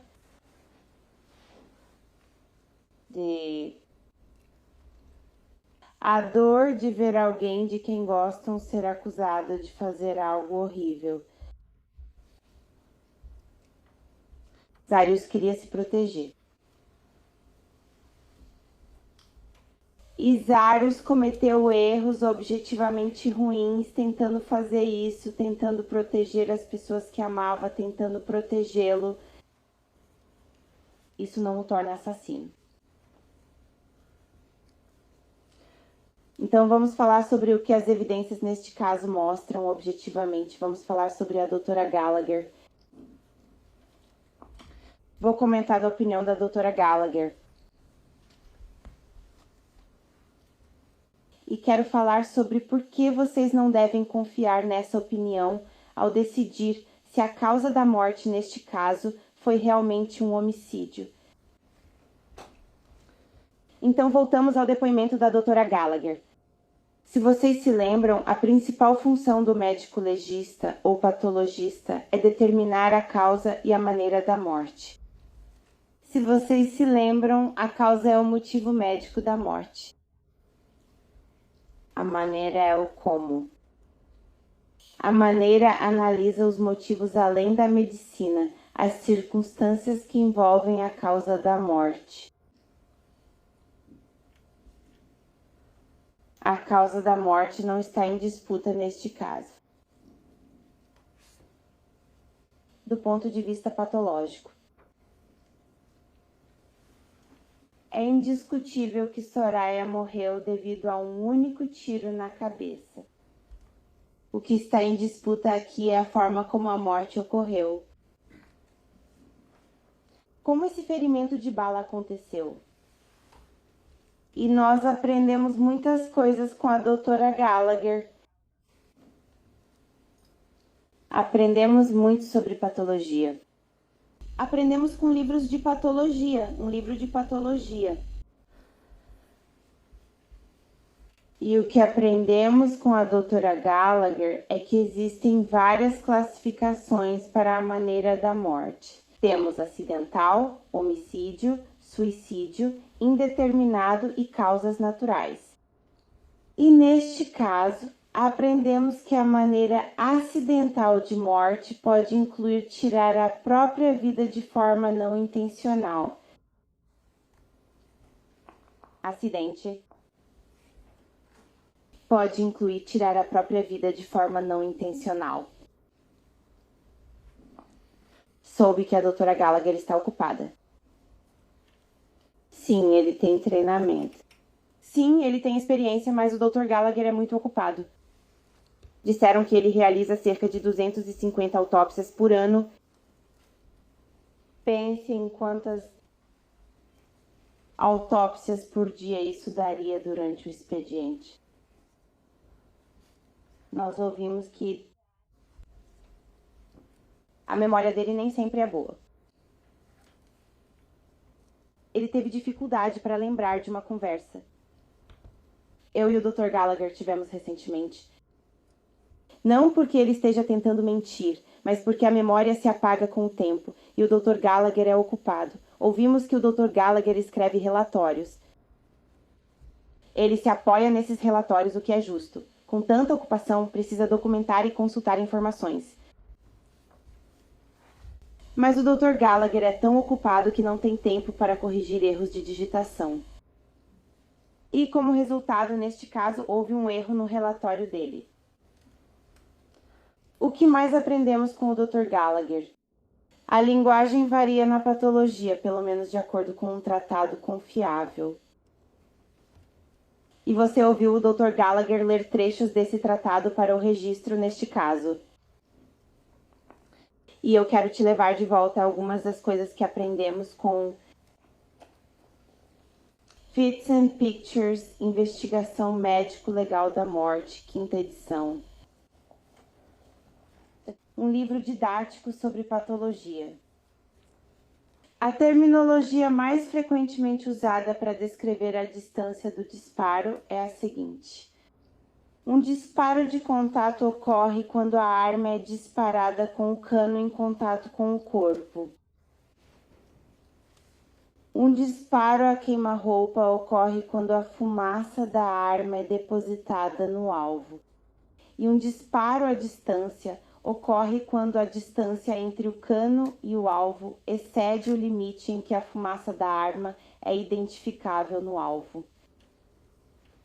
Essa é a linguagem dos livros didáticos. O Dr. Gallagher conhecia a linguagem dos livros didáticos, mas nem sempre a usava em sua prática. Ele sabia o que era um tiro a queima-roupa. Ele te disse que não usa a classificação de distância na sua prática, mas sabia o que era um tiro a queima-roupa. Aprendemos sobre a distância do disparo com a doutora Gallagher.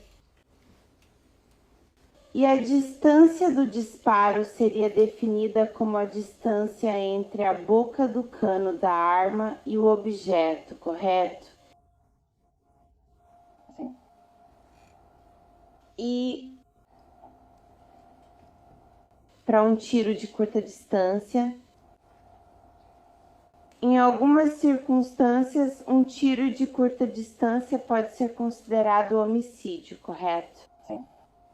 Em algumas circunstâncias, um tiro a queima-roupa pode ser considerado suicídio. Sim. Em certas situações, um tiro a queima-roupa pode ser considerado acidente. Tem de ser o...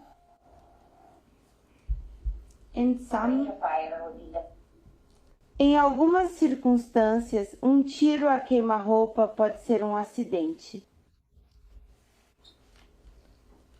O que mais aprendemos com a doutora Gallagher? Aprendemos que a distinção entre homicídio, suicídio ou acidente pode ser difícil e às vezes impossível.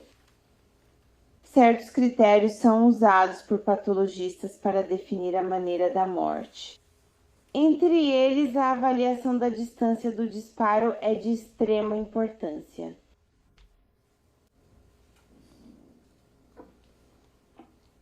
O que mais aprendemos? Aprendemos que uma avaliação precisa da distância do disparo, requer testes de disparo com a arma e o tipo de munição usados no tiroteio.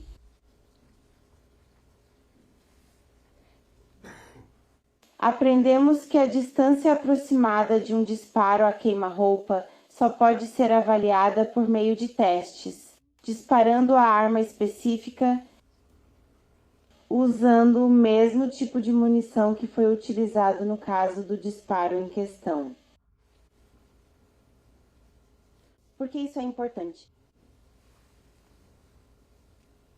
Porque as evidências mostram que Soraya morreu por um tiro a queima-roupa porque havia tatuagem de pólvora. Houve depósito de fuligem de pólvora na região ao redor da testa dela.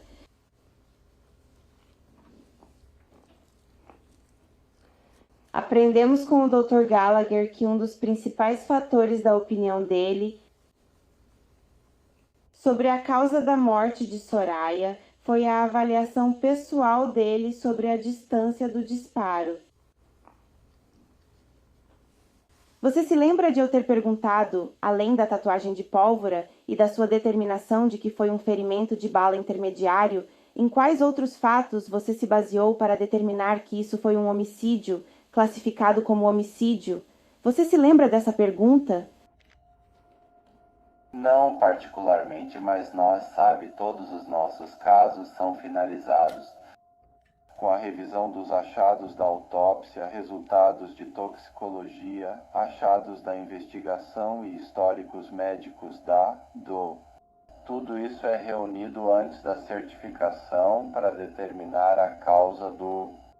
E você se lembra de ter respondido a essa pergunta nessa conversa? Bem, certamente, como você mencionou, o local onde ela foi encontrada é realmente um lugar incomum. Mas o principal achado de um ferimento de bala, que está mais distante do que o que a própria pessoa segurando a arma conseguiria fazer em si mesma, é um fator importante na determinação da maneira. Você se lembra de eu ter perguntado isso? Eu concordo com essa afirmação. Você lembra que ela foi encontrada? O alcance do disparo foi um fator importante na opinião da Dra. Gallagher. Mas se você se lembra do depoimento da Dra. Gallagher, ele baseou a avaliação dele sobre o alcance do disparo, não em um teste de tiro, mas sim no treinamento e experiência dele, e eu estou olhando para a tatuagem de pólvora. Se você se lembra, ele também disse que daria preferência à opinião de um perito em balística, caso fosse diferente. Se você se lembra, ele estimou que a distância do disparo neste caso foi de aproximadamente 60 centímetros. Mas o que aprendemos com a senhorita Castello, a perita em balística, a pessoa que realmente fez o teste de disparo? Nós aprendemos com a senhorita Castello que a distância do cano ao alvo não era de contato. Até 30 centímetros, provavelmente 15.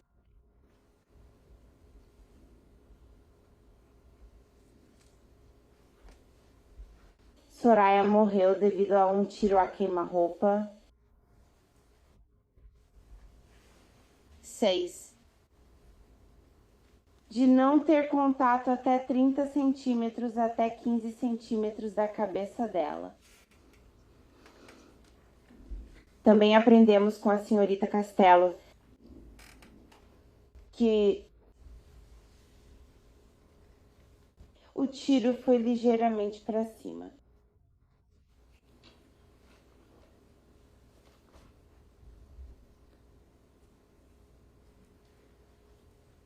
Por que isso importa? Porque quando pode ser quase impossível distinguir entre homicídio, suicídio e acidente, determinar a distância do disparo é de extrema importância. A distância do disparo importa aqui. E a opinião da Dra. Gallagher sobre o assunto não é confiável, porque a opinião da Dra. Gallagher sobre a distância do disparo não foi precisa. Dra. Gallagher tem muito treinamento e experiência e aprendemos muito com ela. Mas também aprendemos que ela não fez o teste de distância entre o cano e o alvo. Ela não foi à cena do crime apontada pela acusação.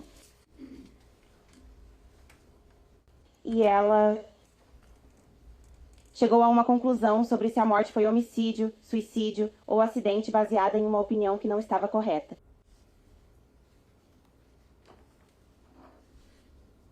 Homicídio, suicídio ou acidente. Não dá para confiar na Dra. Gallagher para afirmar que foi homicídio.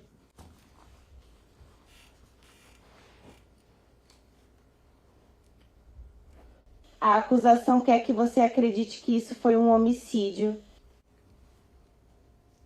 Eles querem que você acredite que havia um motivo.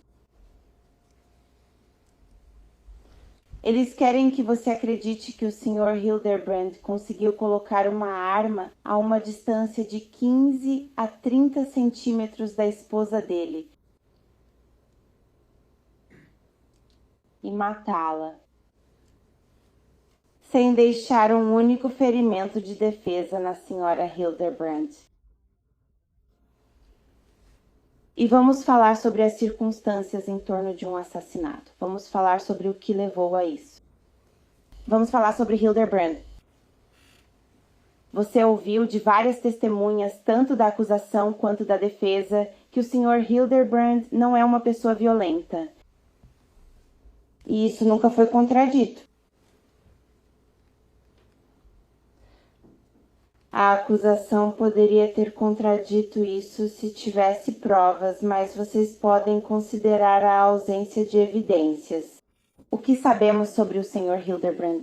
Temos provas não contestadas de várias opiniões de várias pessoas neste caso de que ele não era uma pessoa violenta. Na verdade, ouvimos que quando ele fica chateado, ele se fecha. Nenhuma testemunha jamais ouviu brigas ou discussões vindas daquele apartamento. Você ouviu como os policiais fizeram uma varredura na área.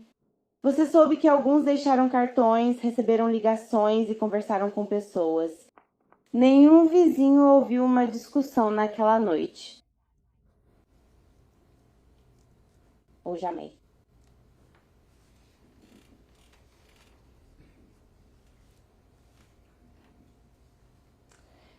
Ouvimos que, embora o Sr. Hildebrand cometa erros quando se trata de traição, Soraya já tinha superado esses.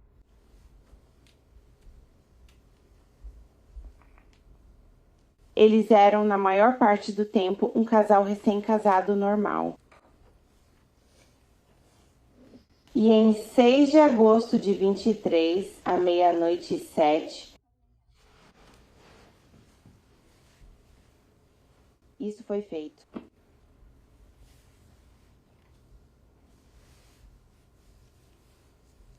Sr. Hildebrand claramente intoxicado. Soraya feliz com ele. O governo quer que você acredite que eles passaram do prova da acusação número 297 à 00:07 para a prova da acusação número 298 à 00:55. O que você ouviu sobre Zarius? O que você vê? Zarius estava tão embriagado que não conseguia entrar no Gaslight. No Gaslight. Ele vomitou no Uber. Ele está dormindo. Ele vomitou ao sair do Uber. Ele precisou de ajuda para entrar no apartamento.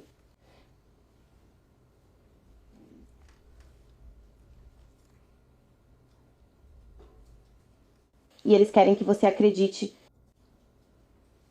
que às 2:45 da manhã, apenas 1h55 depois disso, essa pessoa não violenta se transformou em um homem que estava mentalmente capaz de formular uma intenção consciente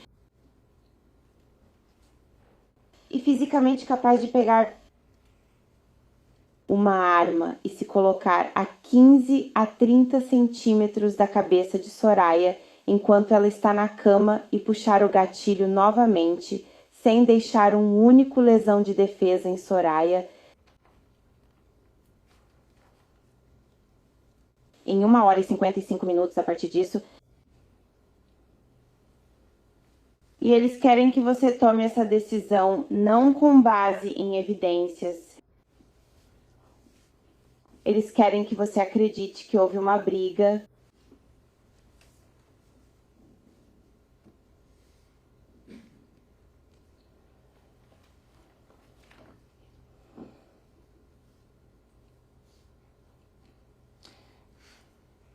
E é aí que o preconceito aparece, o preconceito que permeou esse caso desde o início.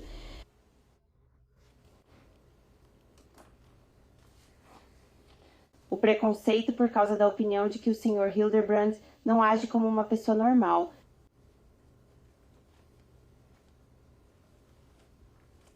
O que é uma pessoa normal? o que é uma circunstância normal. A situação em que o Sr. Hildebrand estava naquela manhã era normal.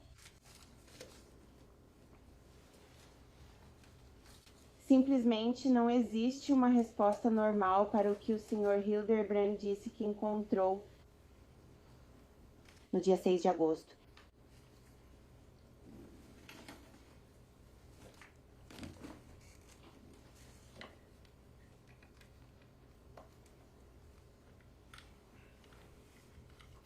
Você ouviu a acusação chamar o Sr. Hildebrand de egoísta? Ouviu eles o chamarem de covarde, de narcisista? Porque eles não acham que ele é normal.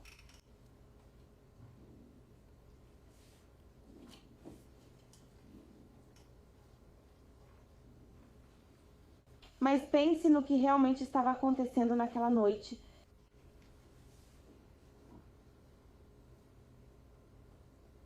Acreditar na narrativa do governo que isso poderia ser um homicídio intencional.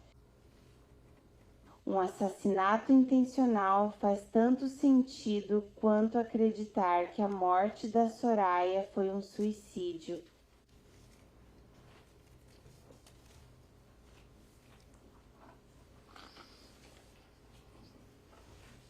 Homicídio, suicídio e acidente.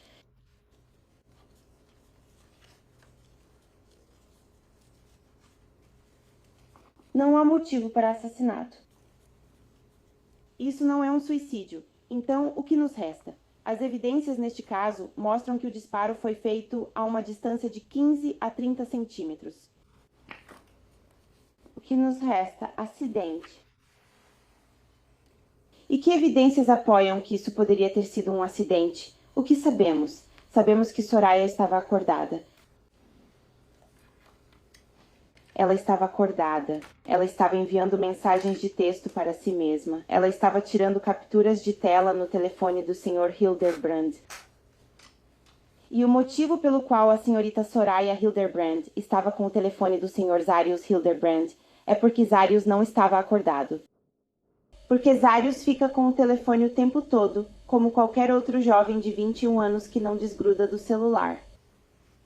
Como sabe que Zarius dormia? Porque Soraya estava com o telefone dele.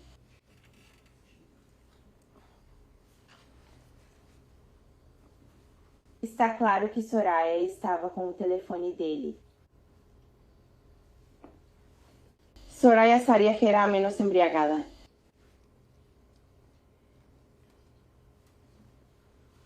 Ouvimos provas e depoimentos de que as armas de fogo não estavam em seu local habitual. Ouvimos que quando a arma de fogo foi encontrada, a trava de segurança estava desativada. Ouvimos que tanto Saria quanto Zarius usaram essa arma.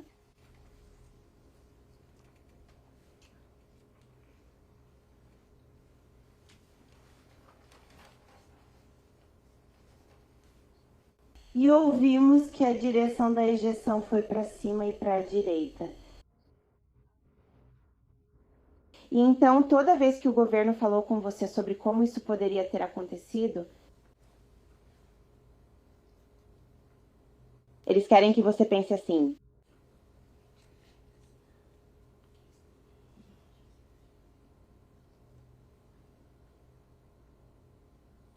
eu afirmo para vocês que isso foi um acidente. Saria estava com a arma. Ela foi para o quarto. Ela estava mexendo na arma e acidentalmente disparou a arma de fogo. Não foi de propósito, foi acidentalmente. Para cima.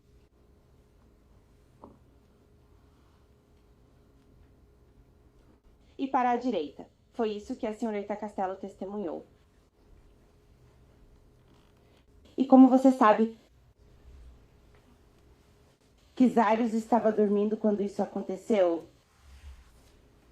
Olhe os registros do celular dele. Olhe os registros do celular da Zarya. Olhe para o intervalo de tempo de movimentação. No dia 6 de agosto de 23, nas primeiras horas da manhã. Há um breve momento, após as 2h48, em que o telefone de Zaril se move.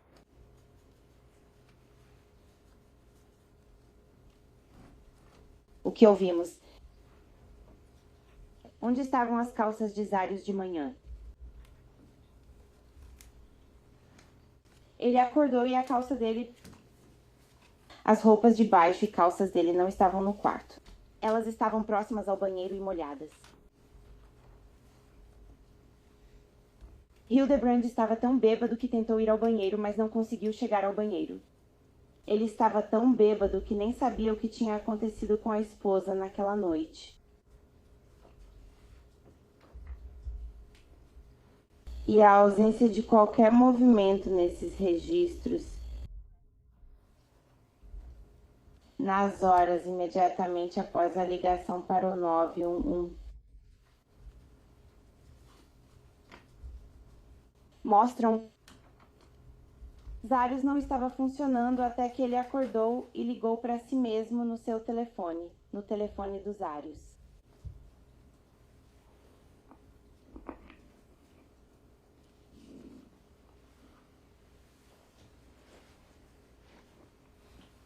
Homicídio, suicídio ou acidente.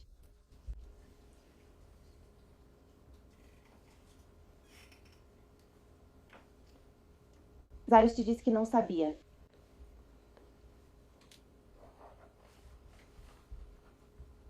Zarius cometeu muitos erros. Ele fez muitas coisas sem pensar. Mas o medo dele era razoável. Isso não torna o que ele fez razoável, mas o medo. Esse era um medo razoável. E ele te contou os erros que ele cometeu.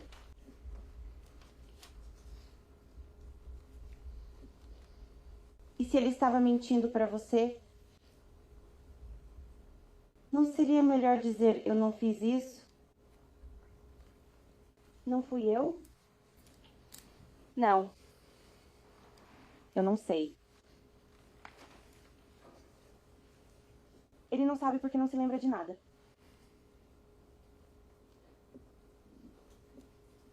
E nenhuma testemunha conseguiu te dizer que viu quem puxou o gatilho daquela arma.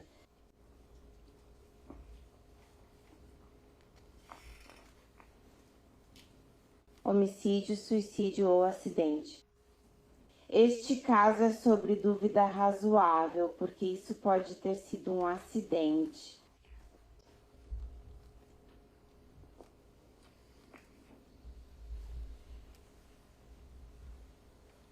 Dúvida razoável não se baseia no que pessoas normais fazem.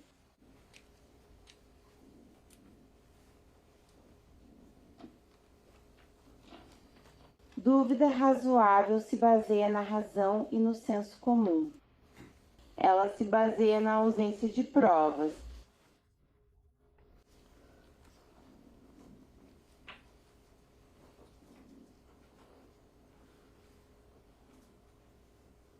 E por isso eu quero falar um pouco mais sobre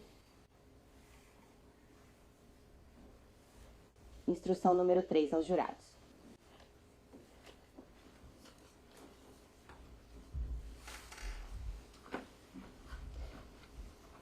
Há um ditado que diz que só se entende alguém andando 1 quilômetro nos sapatos de alguém.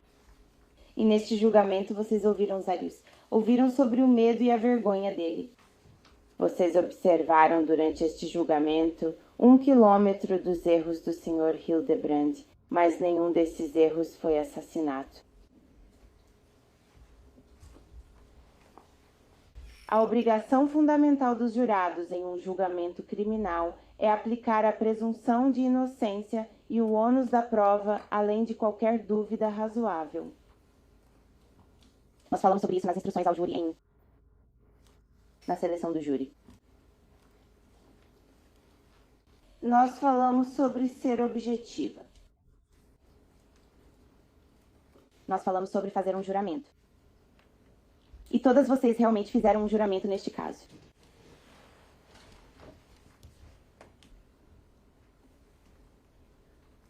E na seleção do júri eu conversei um pouco com vocês sobre os diferentes padrões que temos na lei. Não falei com vocês sobre causa provável, mas ouvimos isso neste caso. Causa provável é o padrão que se aplica quando o governo quer obter um mandado para revistar uma casa. Causa provável. Nós já ouvimos quando estávamos fazendo a seleção do júri, falamos sobre preponderância da prova, se você se lembra disso. Preponderância da prova significa mais provável do que não. 51% de chance.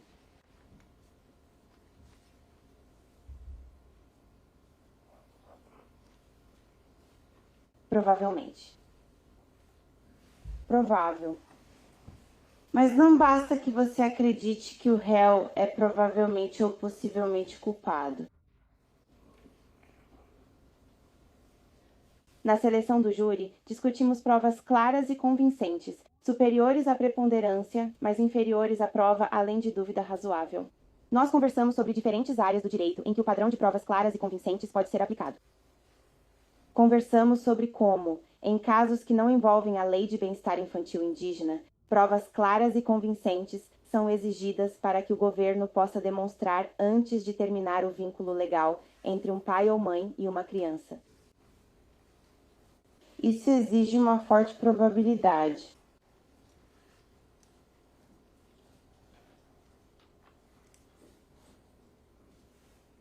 E sabemos que a dúvida razoável exige ainda mais.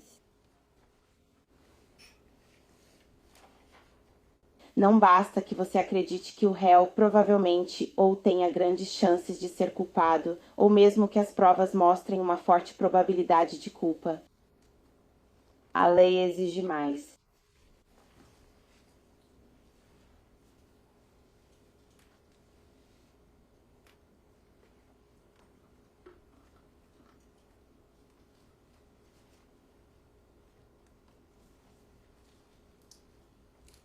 E simplesmente não há mais do que isso aqui.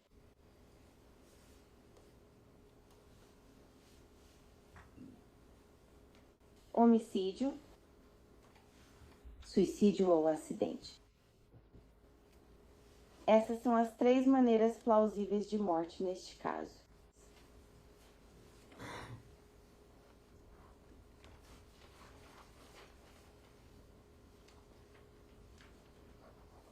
E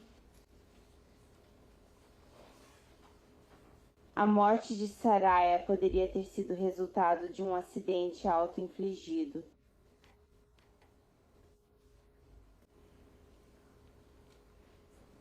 É uma conclusão razoável de se tirar desse caso. Não se deixe distrair pela emoção. O Sr. Hildebrand só pede que cumpram o que prometeram no início do caso. Quando vocês fizeram o juramento como jurados. Que vocês sejam objetivas.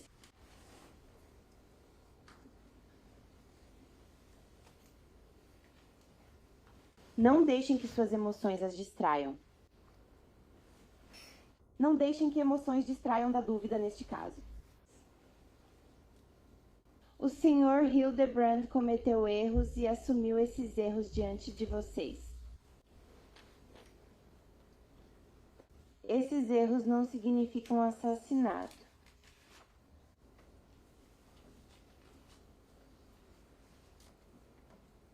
Objetivamente. A acusação não apresentou seu caso com provas além de qualquer dúvida razoável. E é por isso que pedimos, quando vocês voltarem para deliberar, que levem o tempo que precisarem, pois só existe um veredito que deve ser dado neste caso. E esse é o de inocente. Em todas as acusações. Obrigada.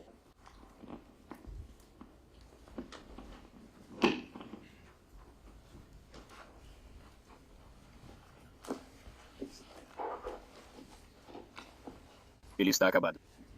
Sim, senhor.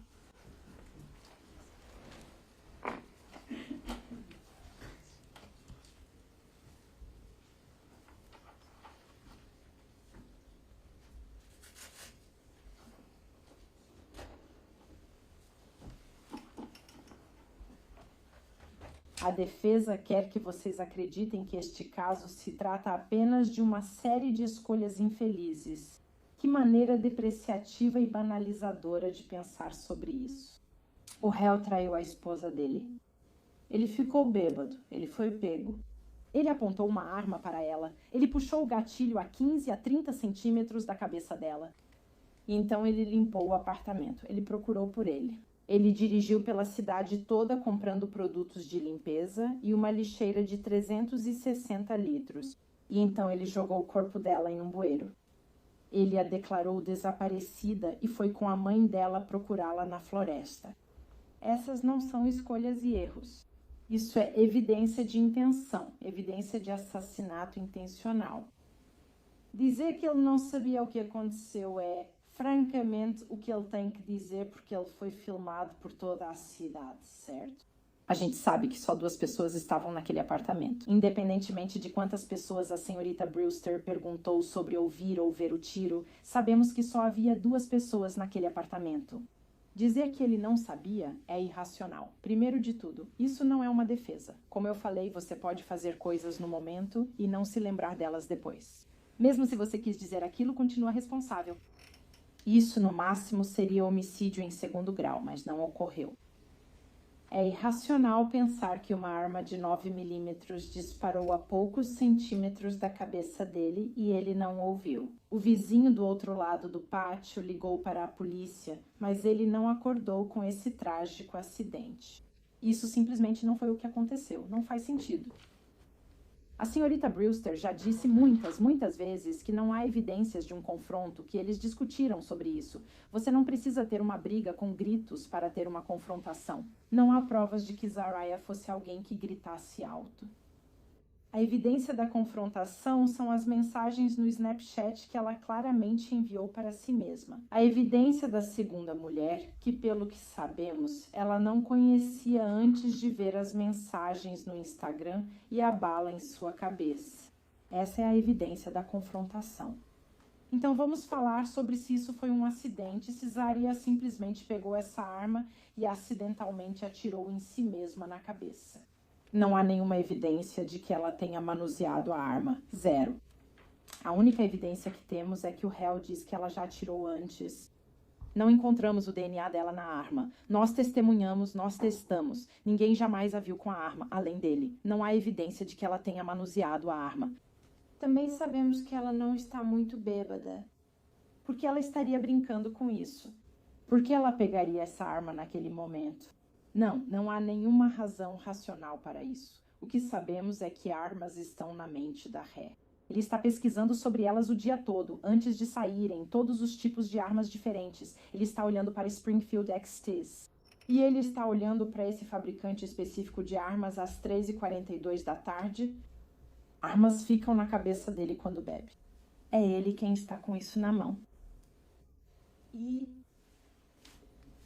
ela é treinada e profissionalmente capacitada no uso de armas curtas. A ideia de que ela teria esse tipo de acidente não faz sentido. E a reação dele a isso é o principal fator que prova que não foi um acidente. Se fosse um acidente, você não pensaria, nossa, as pessoas vão pensar o pior de mim e achar que fui eu quem fez isso. Isso não faz sentido. Não é que ele não seja normal, mas não é razoável. É isso que significa dúvida razoável, certo? Vamos juntar as cabeças de vocês, 12, usar o bom senso e a razão de vocês, o que sabem sobre como o mundo funciona e perguntar, essa explicação é razoável? E se não for, vocês não têm uma dúvida razoável. Não é razoável pensar que foi um acidente ele ter dormido e só acordado de manhã. E, por fim, a última coisa que quero abordar, porque isso é realmente um ponto de evidência importante que foi grosseiramente deturpado, é o testemunho da doutora Gallagher Samantha Castle. Quando a defesa fala sobre o padrão de ejeção, está falando sobre o padrão da cápsula saindo da arma. Isso é para cima e para a direita. Isso é diferente da trajetória da bala na cabeça dela. A trajetória da bala na cabeça dela é o que o legista analisa. E o legista analisou isso e concluiu que foi da frente para trás e minimamente para cima. Não vou mostrar a foto de novo, mas você pode vê-la. É possível ver onde a bala entra e sai parcialmente. É da frente para trás e só um pouquinho, minimamente para cima, e fica no lado esquerdo da cabeça dela. Para a direita e para cima é o padrão de ejeção do cartucho, e esse é o testemunho do perito em balística. E você realmente precisa ouvir o perito médico e o perito em balística juntos. Esse foi o ponto do contra-interrogatório, certo? É sua opinião, doutor, mas aceitaria a de um perito em balística que testou a distância do cano ao alvo? Ele respondeu que sim. Então, na experiência dele, ele analisa cerca de 200 corpos por ano. A gente pode descredibilizar isso e dizer que ele é só muito ocupado, porque realmente fez um bom trabalho. Ou podemos dizer, nossa, ele é muito experiente e já viu muitas mortes suspeitas. E ele precisa, com um alto grau de certeza médica, classificar essa morte como homicídio, suicídio, acidente, causas naturais ou indeterminada. Indeterminada é uma opção que ele pode e realmente escolhe. E ele disse homicídio, e disse homicídio porque é improvável que tenha sido auto-infligido devido à distância. Assim como o detetive Clark disse, ele já atendeu a centenas de suicídios e sempre há uma ferida de contato, e essa não era uma ferida de contato, nem mesmo de contato próximo. A distância era de 15 a 30 centímetros. Agora, o médico legista pode, por conta própria, considerar um pouco mais longe do que o perito em balística, sabe, até 60 centímetros. Ele afirmou que foi a uma distância intermediária até 60 centímetros, mas daria prioridade à opinião do perito em balística. A perita em balística faz testes e afirma de 15 a 30 centímetros. E quando ouvi que isso poderia ter sido auto-infligido, tentei ver se eu conseguiria fazer aquilo e não consegui. Tipo, ela não conseguiria segurar a arma e puxar o gatilho de uma forma confortável para que fosse auto-infligido. Para ser da frente para trás, levemente para cima, com a mão dominante ou com a mão não dominante dela. Talvez só seja possível conseguir isso com os polegares. Mas por quê? Por que Zaria faria isso? Isso não faz sentido. Não há nenhuma evidência de que ela tenha tocado naquela arma. O réu está procurando e pensando naquela arma antes mesmo de saírem. Está na cabeça dele, não na dela. Ele é quem foi pego traindo. Ele é quem limpou e manipulou grosseiramente o corpo de Soraya e a jogou em um bueiro. E procurou nos bosques com a mãe dela, fingindo que ela estava desaparecida, porque ele tinha medo de ser pego. Não porque ele estava triste por algum acidente trágico que aconteceu com sua esposa, mas porque agiu por impulso, bêbado, quando foi encurralado. Senhoras e senhores, isso é assassinato em primeiro grau, não é um acidente, não é uma série de más escolhas e erros, é assassinato intencional. É um homicídio por extrema imprudência, homicídio em segundo grau e 2 acusações de adulteração de provas. Obrigada pelo seu tempo e atenção, e eu reconheço que este é um caso difícil de lidar quanto aos fatos, às provas e ao trauma do que aconteceu. Objeções. Mas o Estado confia que todos vocês vão voltar para a sala do júri e usar o bom senso e a razão, pensando no que uma pessoa razoável faria nessa situação.